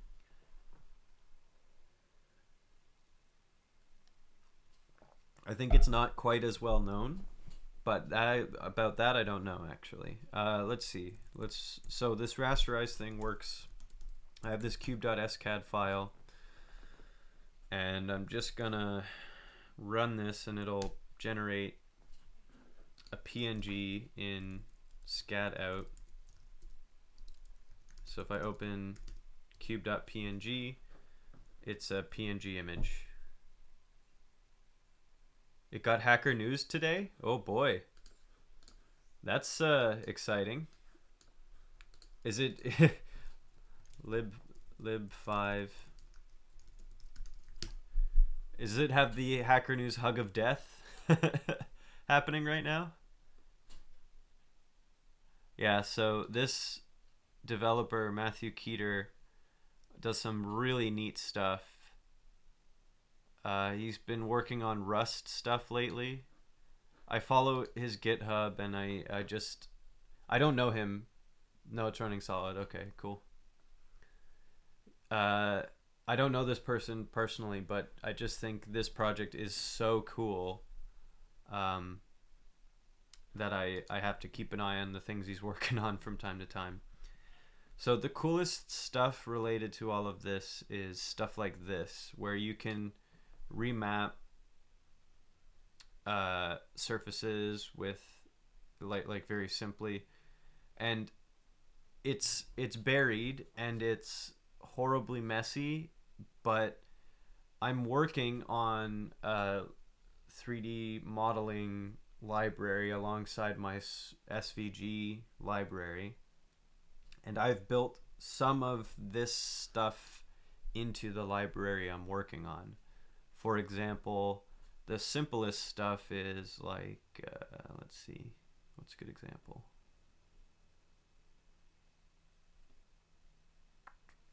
Well, maybe I can even pull up some of the code. Point is, I was inspired by some of this stuff, like the aesthetic. Yeah, the rendering color, like he just made it all look really nice.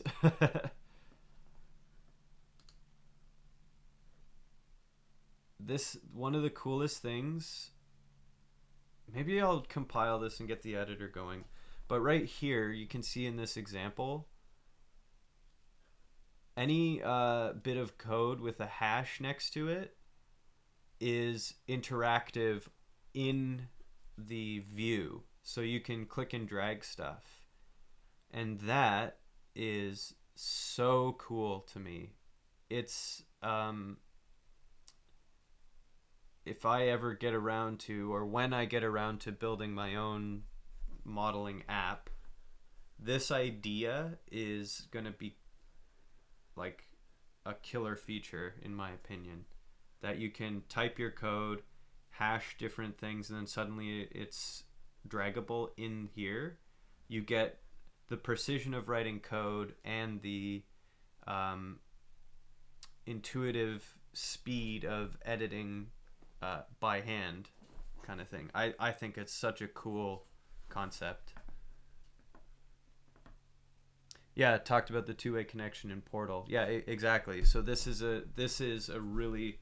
like the perfect app to show an example of that exactly. So super neat.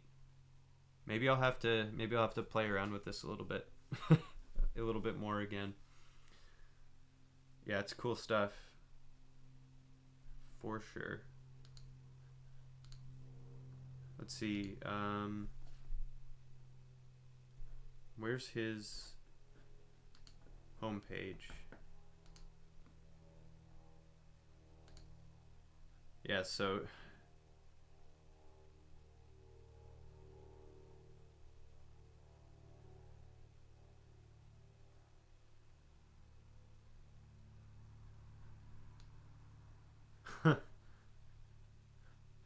that's amazing. This is really cool. Oh, this is probably still static images, but whatever.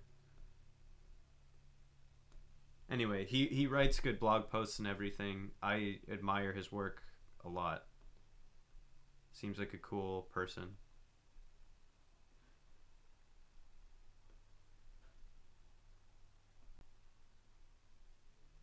Anyway.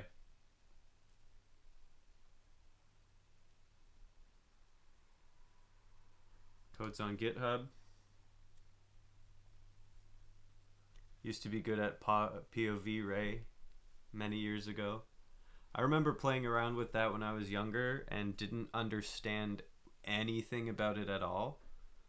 I got super frustrated because I so wanted it to work, but I was just not capable at the time to understand the complexities of the math that people were trying to explain about it and this and that. I wonder if I should revisit that. Written in Zig.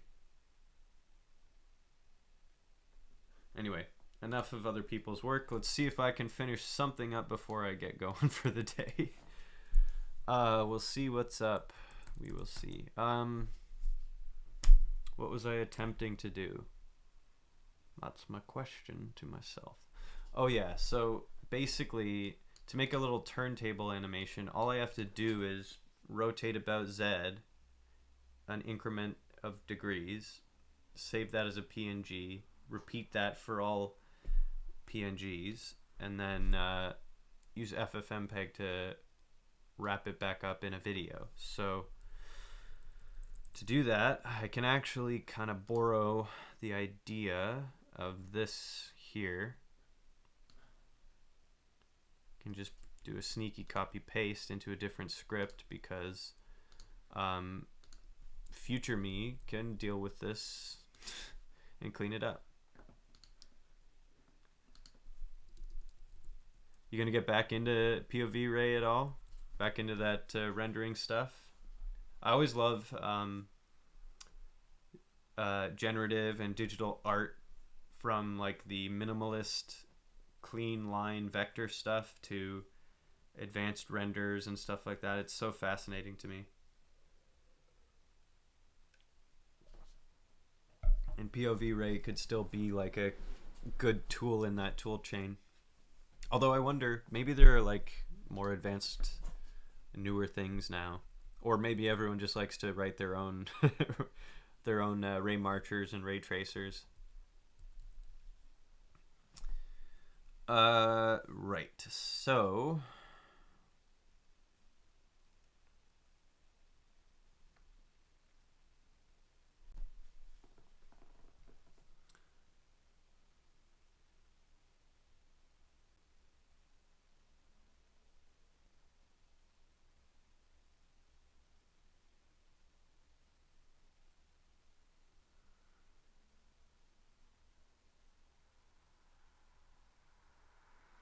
just looking through how I did this. Not likely. You're more likely to look at parametric CAD or similar. Ain't nothing wrong with that either. If you, so one thing when I was working in CAD departments at manufacturing companies, one thing that always got the sales team and other execs excited was really clean renders of their product so that they could kind of show a clean 3D model to a customer or client. So there's a little bit of desire for rendering capability, but only so much as you click a single button and then the model looks nice. Like that's what people want, at least in the manufacturing places I've been to. So there's like a tiny bit of overlap, but probably not tons, between parametric CAD and CAD renders like that. What I thought was pretty neat is some people were starting to play around with importing CAD models of products into Unreal Engine and making a game that was you could walk around in whatever CAD product, and it was scaled to real, like it was scaled to size so that the player camera was at, you know, like 1.6 meters high, whatever the average human eye height is, and like the devices were all scaled appropriately. It was pretty fascinating.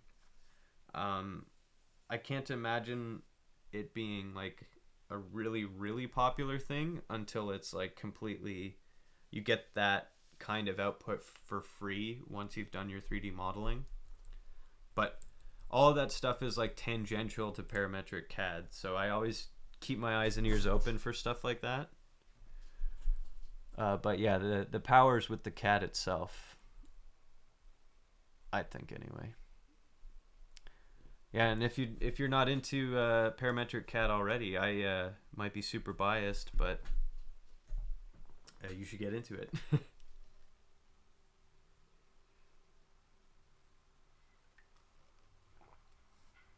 You're looking into visualizations of contracts, as you may have mentioned. Yeah, I remember you talking about that. You've been doing SVG work this week showing timelines and interval math. Oh, cool stuff. What are you using for the SVG?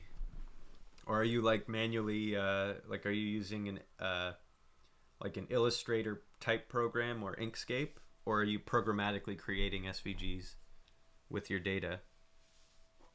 Or a mix of both? Oh, you're using Hiccup. Cool. Good stuff. Like this then, right? Oh, I don't have it loaded in this REPL. Never mind. Like how I do it.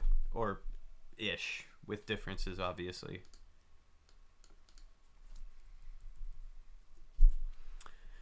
Let's see. Are there like killer features that you would love to see in an SVG library for Clojure? Asking for a friend.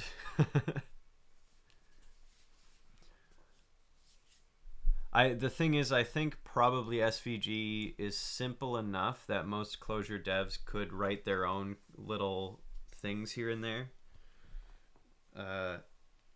But if there's like a feature that makes sense for me to put into my library that would be useful for a bunch of different things, I'd be interested in hearing perspective on that stuff, because I want to make a useful library out of my stuff. But I'm getting distracted and I want to just wrap this up in a neat little bow. So animate frames and animate video run through animate, which is given a graphics function, and it's this graphics function thing basically that I want to turn into not SVG stuff but SCAD stuff, so that I can animate exactly the same way, but it'll just use OpenSCAD instead of converting SVG. Not sure I can articulate it, but I suspect some mechanism for maintaining proportions between elements. Proportions between elements.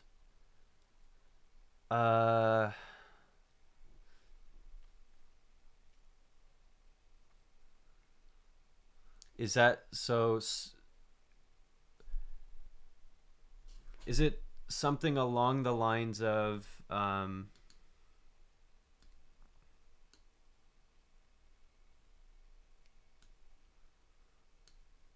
do I I'm not sure I understand exactly. Is it like if you have, say, two rectangles next to each other and you have a 20 pixel gap between them, and then you shrink one of the rectangles around its own center point, the mechanism would adjust the position of the other one so that it maintains a 20 pixel gap? That sort of thing? Or is it something different?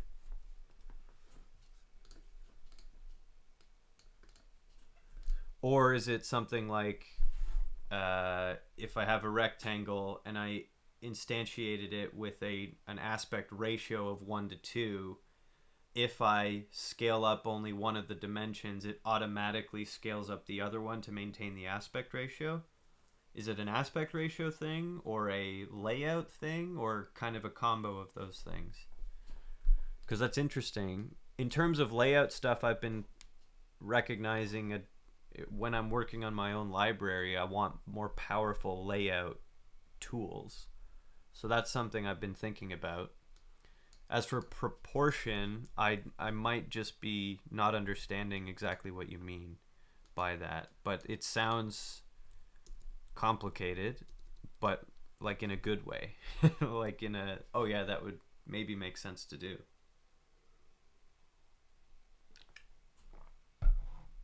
All right, let's get this noise going a little bit. So animate. If I make anim, the name I want to give cube.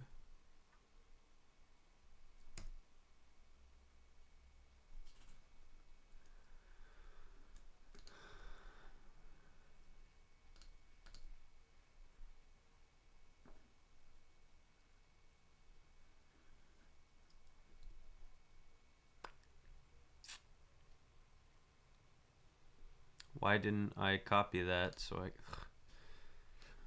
I'm having a day.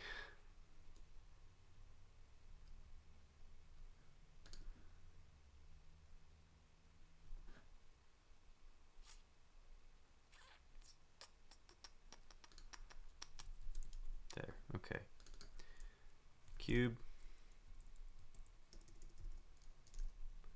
Frame rate 30, duration 4, let's just do 3.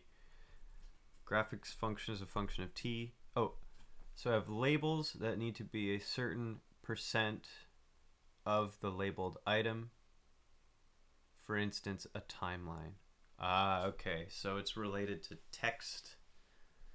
Yeah, I haven't been able to think of some good solutions for that one. The issues I've run into with text, and this might be very similar in need to what you're talking about.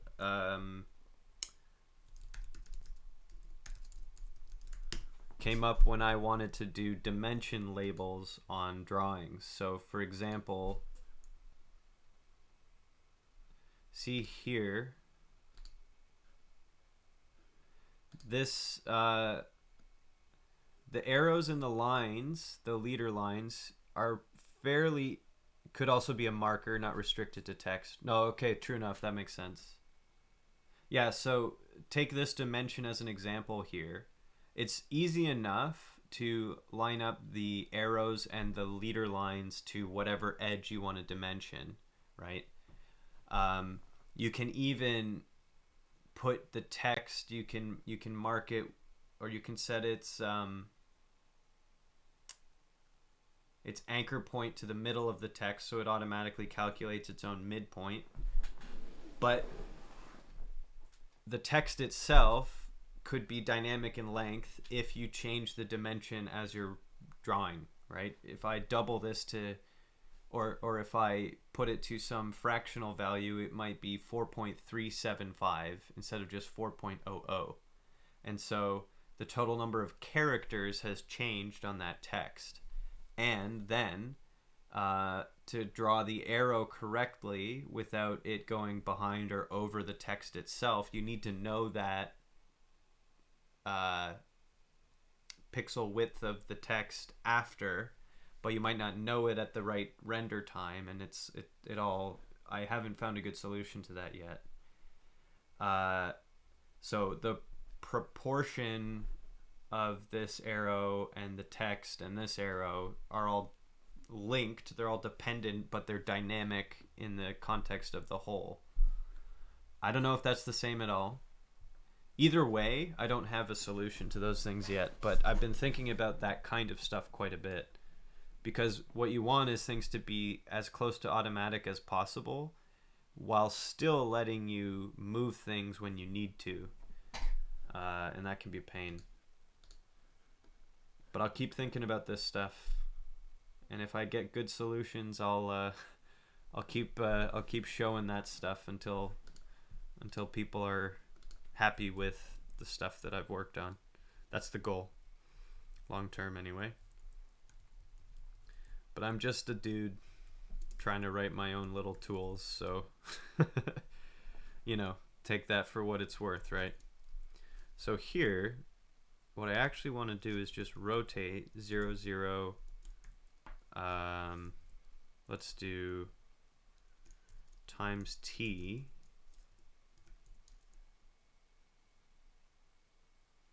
Sounds like a similar issue. Yeah, it's probably similar, if not exactly correct. It's probably close.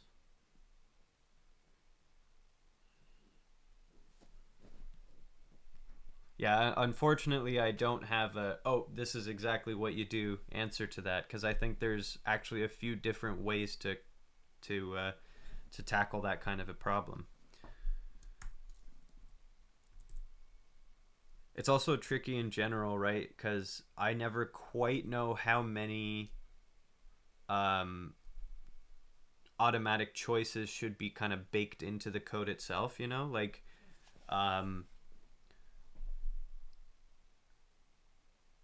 sometimes you could make a function a lot easier if you always assume that the text is fixed width, for example. Then you could calculate based on the pixel, based on the font size, you could calculate the glyph width and then use the number of glyphs multiplied by that set width, and then you could use that as a pre-calculation, right? But it's not really a good assumption to say you can only use fixed width fonts, right? That's not helpful. So there's got to be something different. But anything you want to do with fonts, you now need to make a whole font loader, basically. Or you need to do stuff at runtime, and then you need to do things in a dynamic fashion at runtime. So that breaks if you only want a one-way SVG generator, right? You don't want to necessarily boot up this whole runtime, analyze something, and then spit out an SVG. You kind of just want it one and done. But I don't know. I'm sure there's ways around these problems, and I haven't come up with solutions, so I might just be talking about, I might be wrong in general about how I'm thinking about it. But these are the things that are on my mind. So here I want to do degrees to radians of 360 degrees times t is the rotation value. and I want to rotate the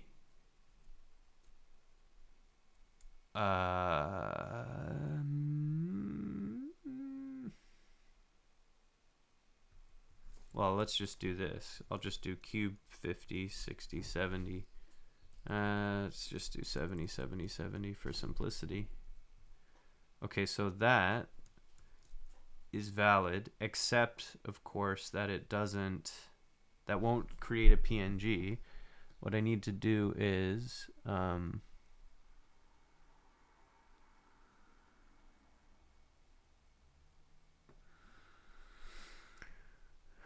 write this, oops, PNG function, which is basically this.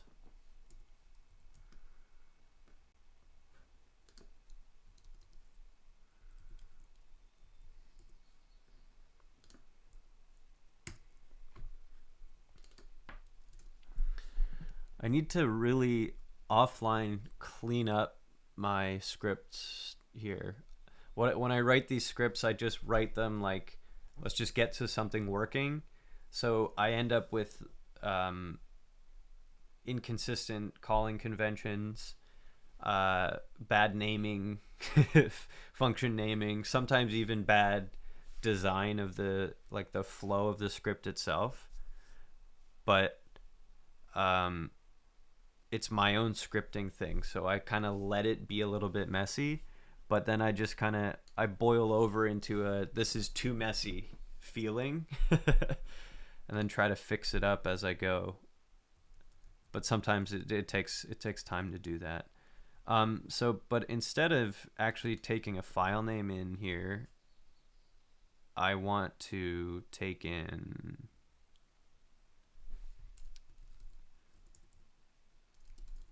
a SCAD block, which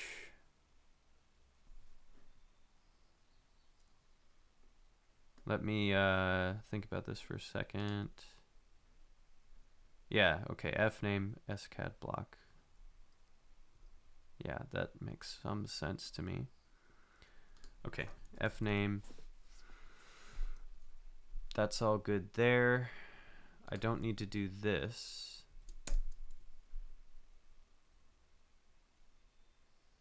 Here, what I need to do is actually write SCAD over the SCAD block.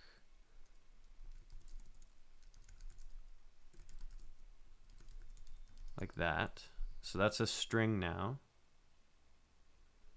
And then here, I need to do one final thing, and I forget.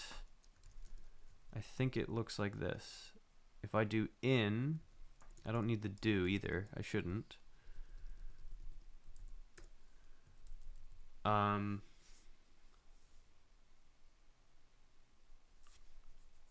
There was a way to write this, and I don't remember it. I think I came up with a solution to that.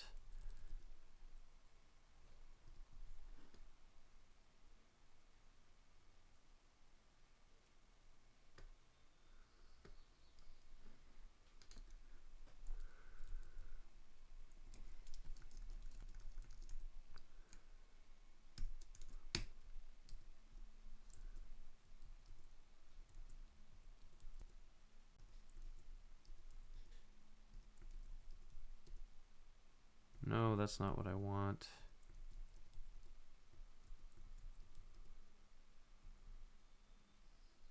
Oh, okay. So that is in.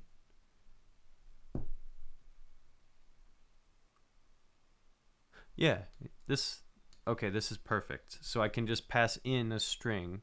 Yeah, love that. Love it. So that goes here, but I'll put it at the end. Here. In SCAD should do something for me. Let's find out if that's true. So let's try run PNG. We'll give it a file name, asdf.png, and we'll just write sphere 40, sure. Exit 1, cannot open input file. Okay,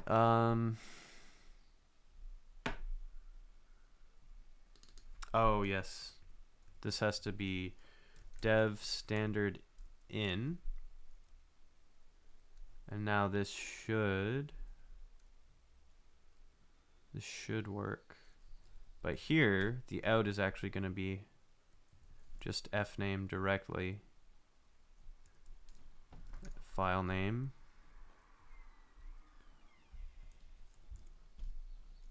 Wait, what? Oh, there we go.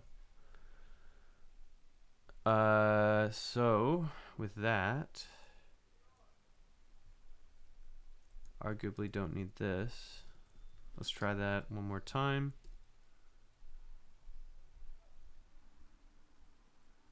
I'm not sure that worked.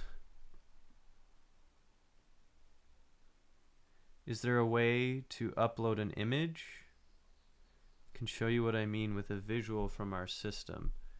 A way to upload like into the Twitch chat, you mean? I don't think so. If you have Twitter, you could tweet something in Twitch. Yeah, I don't think so on Twitch. Maybe so. There's DMs, like direct messages, called Whispers, a silly name.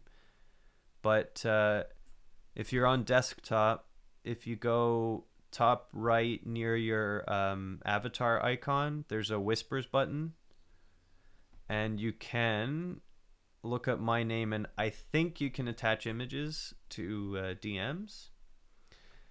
Or if you would like, you could go to GitHub.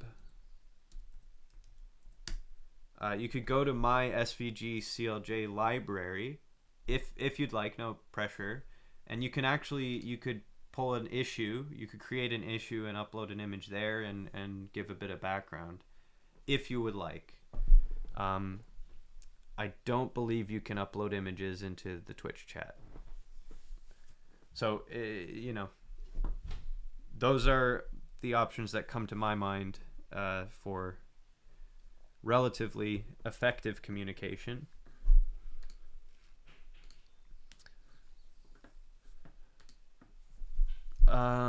Right, so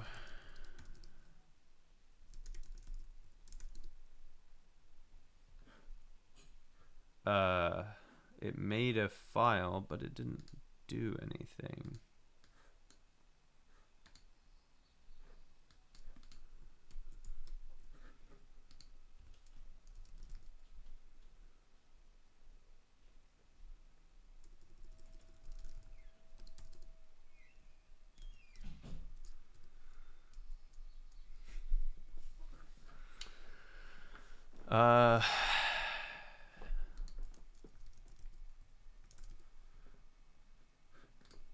Let's just see if that actually does end up making. It does. Okay, so it generates a file, but it doesn't seem to be working. Excuse me.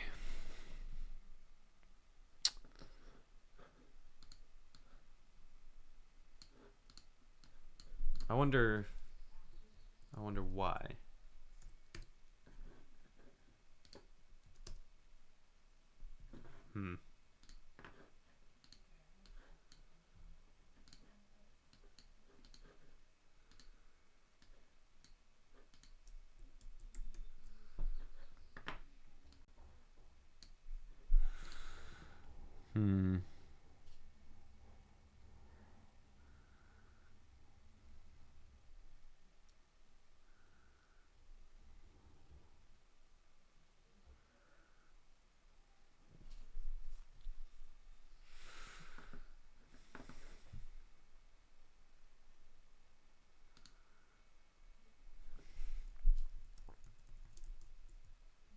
Wonder if I have to do it this way.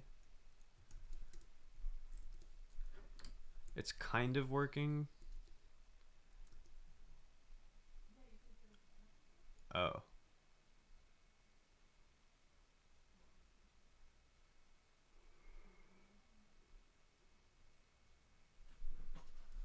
What?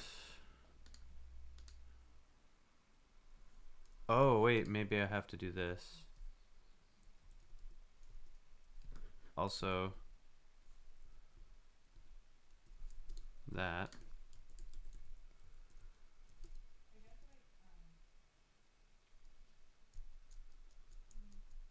No images and whispers, followed on Twitter. Yeah, sorry about the images thing.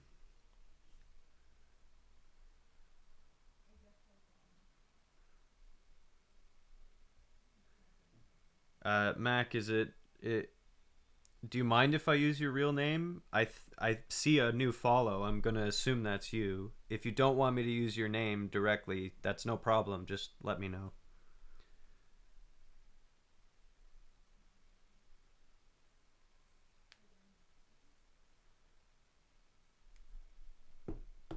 No problem. So you are Martin, yeah?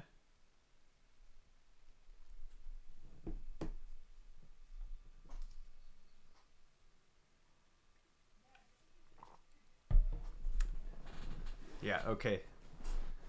That kind of makes sense with MAACL. I think there's a through line there. um, I'll do my best to remember your name if you want me to call you Martin, or Mac is fine. U/Mac on Reddit. Okay, good to know. Um, it, I don't mind calling you whatever you want me to call you. That's it's as simple as that. It's nice to call people by their preference, and I'll do my best to remember that. So anyway, thanks for the follow, and feel free if you do want to send an image about what you're talking about. You go right ahead. If you don't want to, totally fine too. Okay. I have to figure out why this isn't quite working. I thought this would. I thought this would work. Oh, well, here's the problem, or at least one of the problems. Okay, shell. Let's try this one.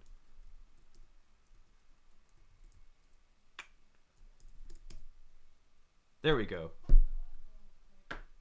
Okay. So I'm not on Reddit. I actually don't even know if I have a Reddit account. I usually don't do much on Reddit.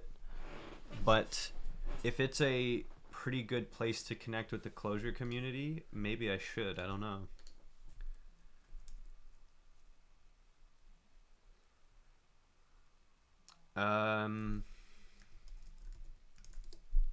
There we go.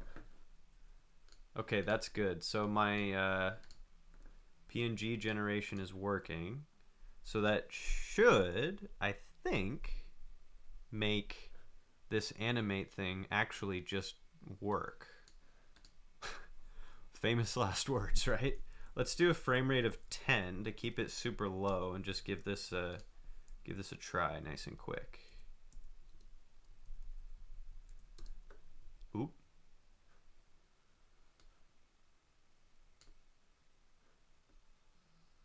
Oh, anim frames, I need that. Let's see if this works. 26.2K members in r/Clojure, very famous. You know what? That is a compelling reason to get on there.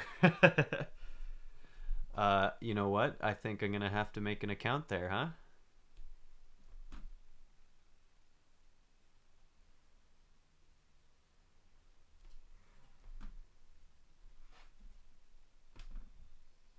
Oh, dear computer, please work.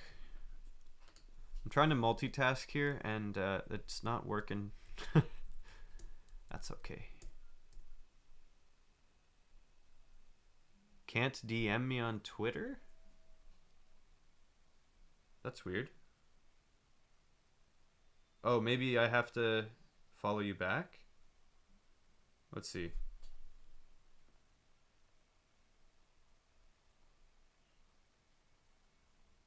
I just sent you a DM to see if that'll work. It might be a follow situation.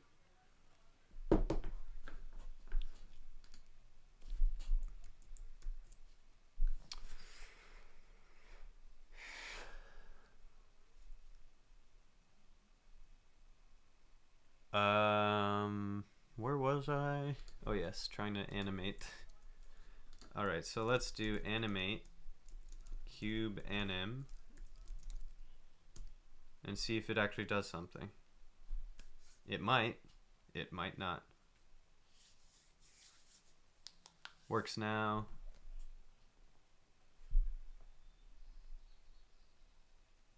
Oh, cool. Got it.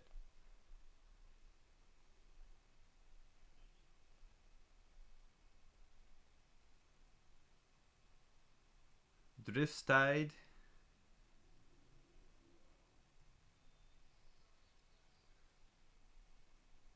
Is this at a quick glance? Is it Dutch or is it German or another language? I'm not parsing it very well right now. I don't think it's Dutch though. There's too many additional characters here. Danish. There we go. Sorry, I don't know Danish. Does it make any sense? At a quick glance, I'll be honest, it doesn't. But let's see.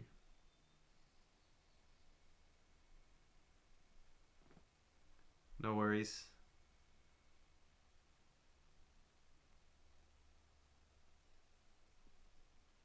B plus C.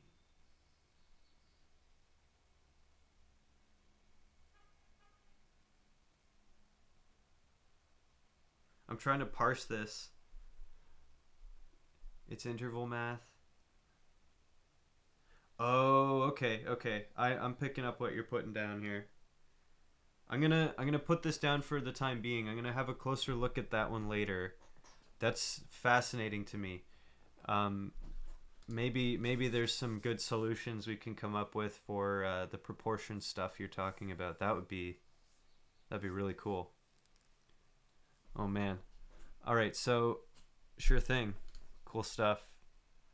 Okay, so what I want to see is if I actually successfully generated a new animation here. It should be called cube.webm list. Cube WebM is here. That's promising. Does it look good? That's the question. Not quite. That's funny. Okay, so there's two things. The one is a obvious fixable thing. The frame rate's 10. Drum roll. So the frame rate being low is a complete non-issue. I can set this up to whatever I want. 30 is more than sufficient. The duration I can also increase, and the loopability is all, like, I can make it loop and all that stuff is perfectly fine. What must be happening, or what I suspect is happening, is every frame is generated by taking the base shape and then just rotating it. And then what's happening with the output is it's automatically doing a fill screen, like a zoom to fit for every frame. And so with something like a square, you can see as you rotate it, it ends up at a different zoom level for that fit to screen. So I think I have to do this a slightly different way, which is totally fine. Let's fix that.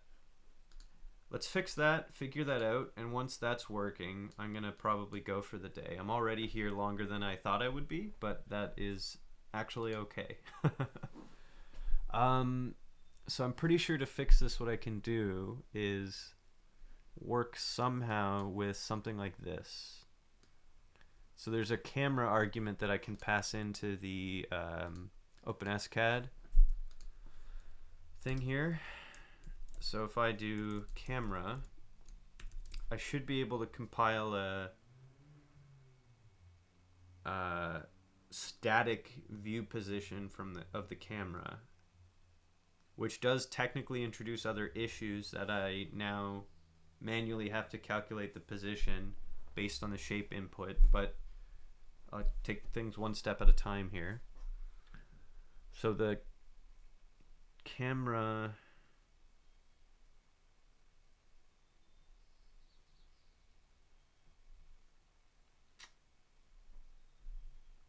let's do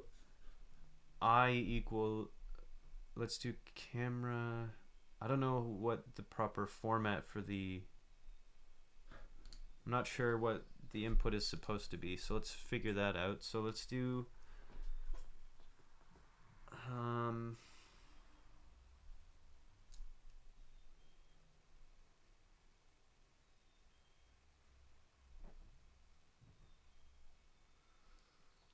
how does this work?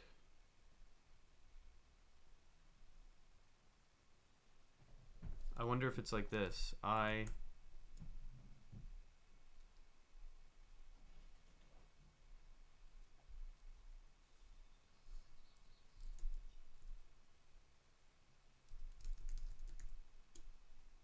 not sure if this will be correct, but let's give it a shot. 120, 120, 120. See what happens. Well, it hasn't errored out on me yet.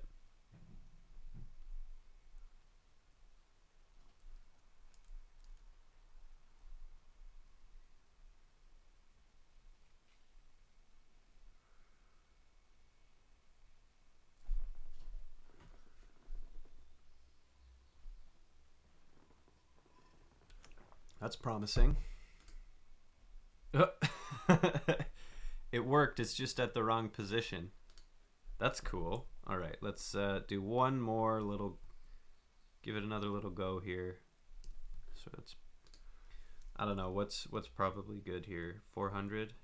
I think 400 is probably fine, right? I don't know. Let's go with that. Let's get one more in here.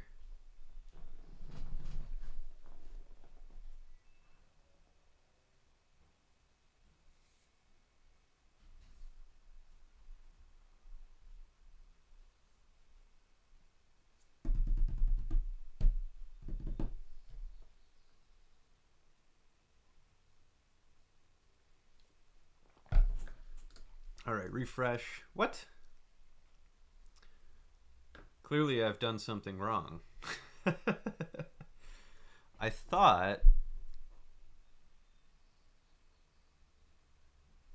well, okay, so I'm approaching the right. Oh wait, did I even I did, okay. It is possible that this is wrong. Let's try. We'll just go try it. The command in here. Open scad. Cube.scad. Camera. I. Center. Oops.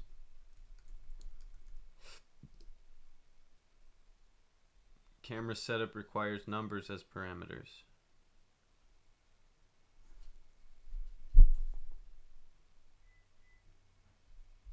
Oh, I also need to do O cube.png. No, ignore please.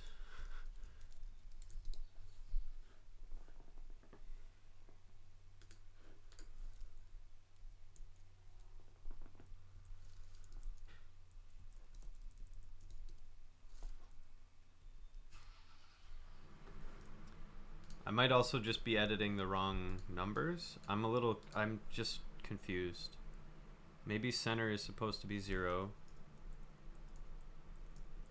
And then the I is supposed to be somewhere else. Although I think that's wrong too. It's not doing anything. I'm so close to what I need. All right, let's figure this one out.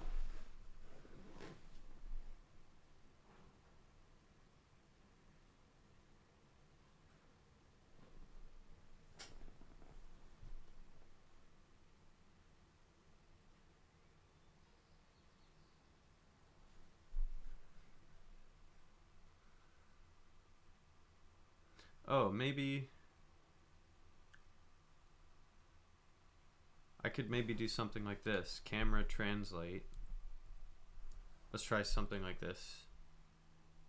Camera translate.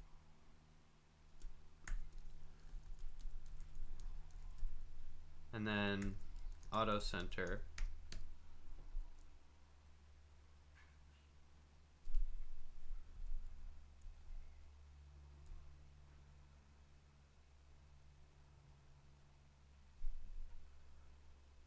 I'm a tad confused by this one, but okay, I'll fix it soon enough. Oh, or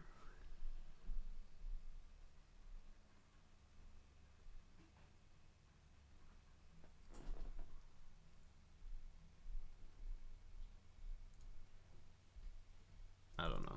Let's do this.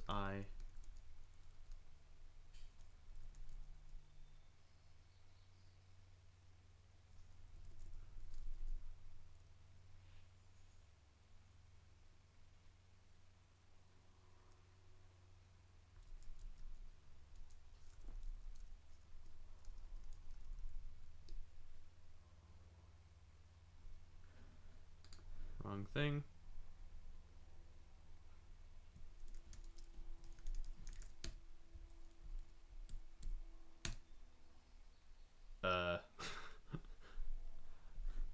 I don't see anything.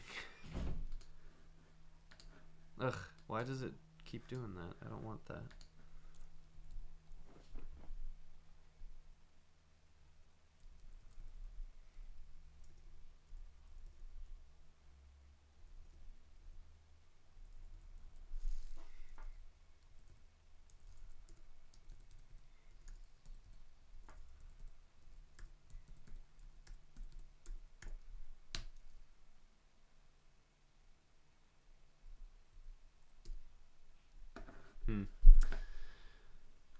This is a little anticlimactic, unfortunately. Let's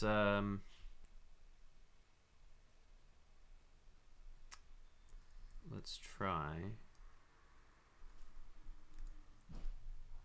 No, same kind of problem. Let's do something like this. Camera.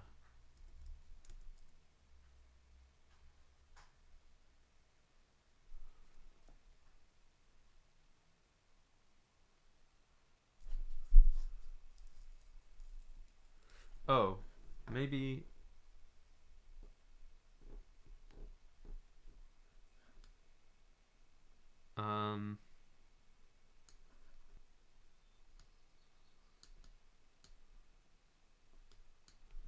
Maybe I can copy these here. Let's do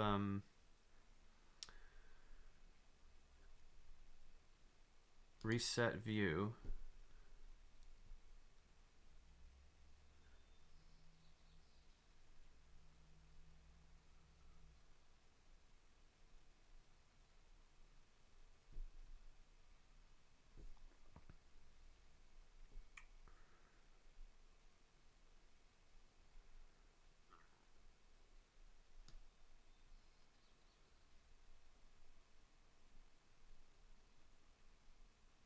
Oh.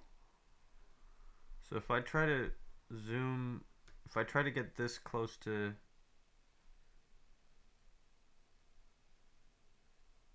Okay, so it kind of looks like what I actually want is something like this. Camera translate 000.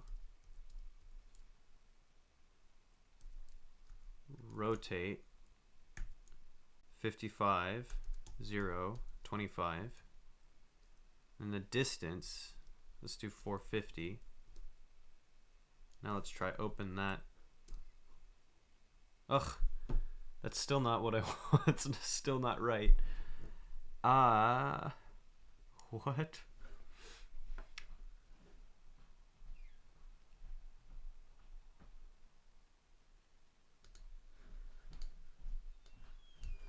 I feel like I'm close. I'm just not understanding the syntax of this thing.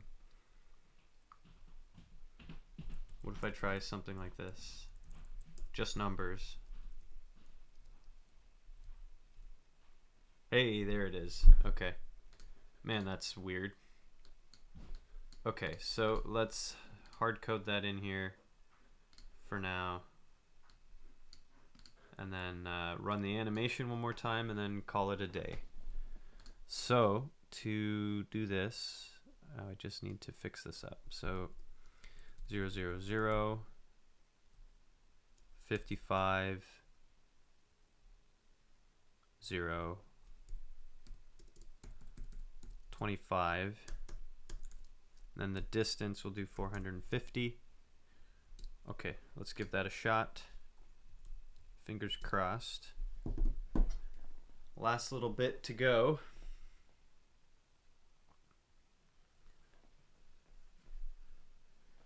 And if that works, I can make CGI. Not really, but kind of.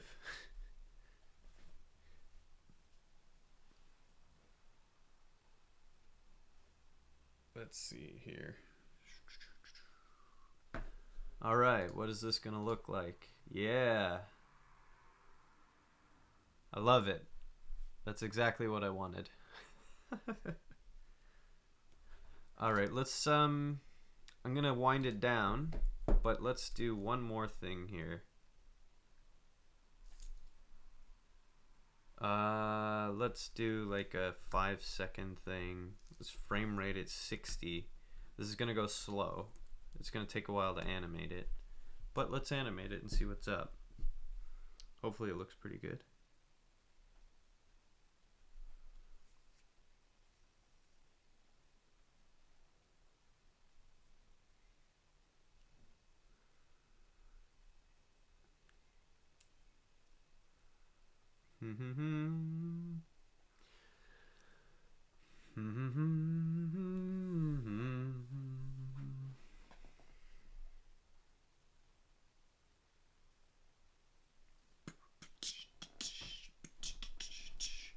The reason this takes longer is, so what I was running before is 3 seconds, 10 frames per second, so you get 3 seconds times 10 is only 30 frames.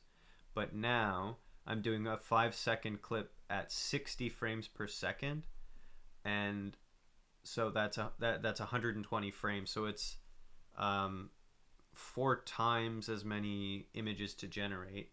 It's not too bad, but it will affect the time it takes, right? The other thing I don't know about yet, but what I want to try, actually, let's start looking that up. Ffmpeg Chroma Key. Let's see if I can chroma key things.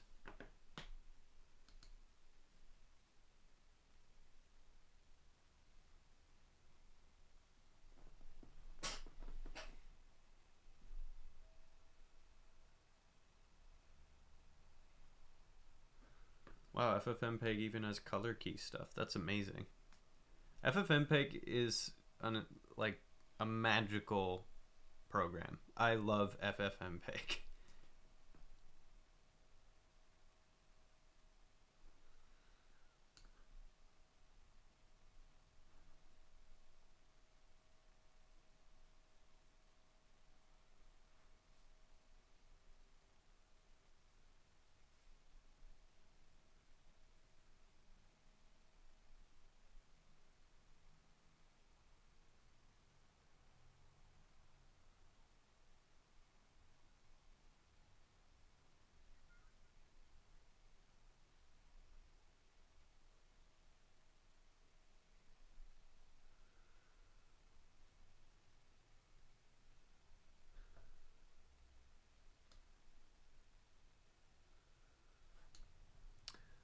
Okay, so I won't be doing this on the stream today because I'm just waiting for this to finish, but it looks like Ffmpeg happily has chroma and color key, which is super cool. The color which will be traced with transparency.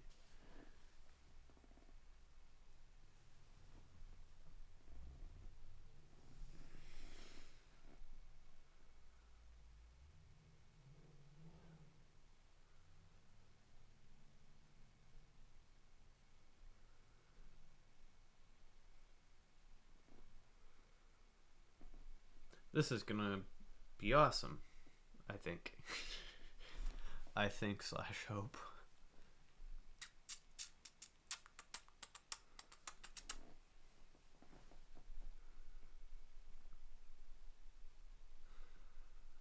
Ba ba ba ba ba ba ba dum bum bum ba da dum bum bum da da da da da da da.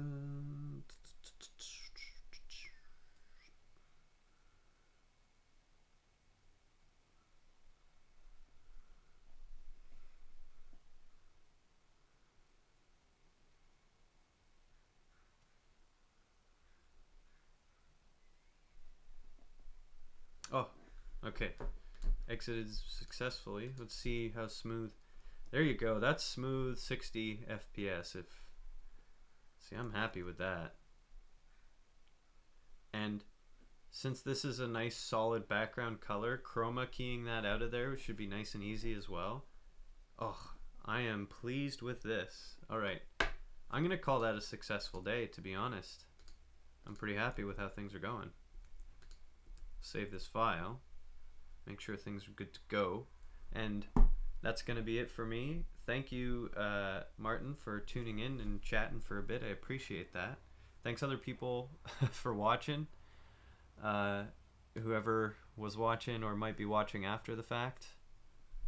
I'll be back tomorrow, hopefully with a little more robust brain and a bit of a plan. There's two things I want to keep in my focus. There's my SVG library and there's my work on FreeCAD 3D modeling stuff. Those are the two things I'm really keen to make sure I work on every week. So those should be tomorrow's stream. Anyway, I'm going to get going. Probably head outside for a run, that sort of thing. Have a good one. I'll be back.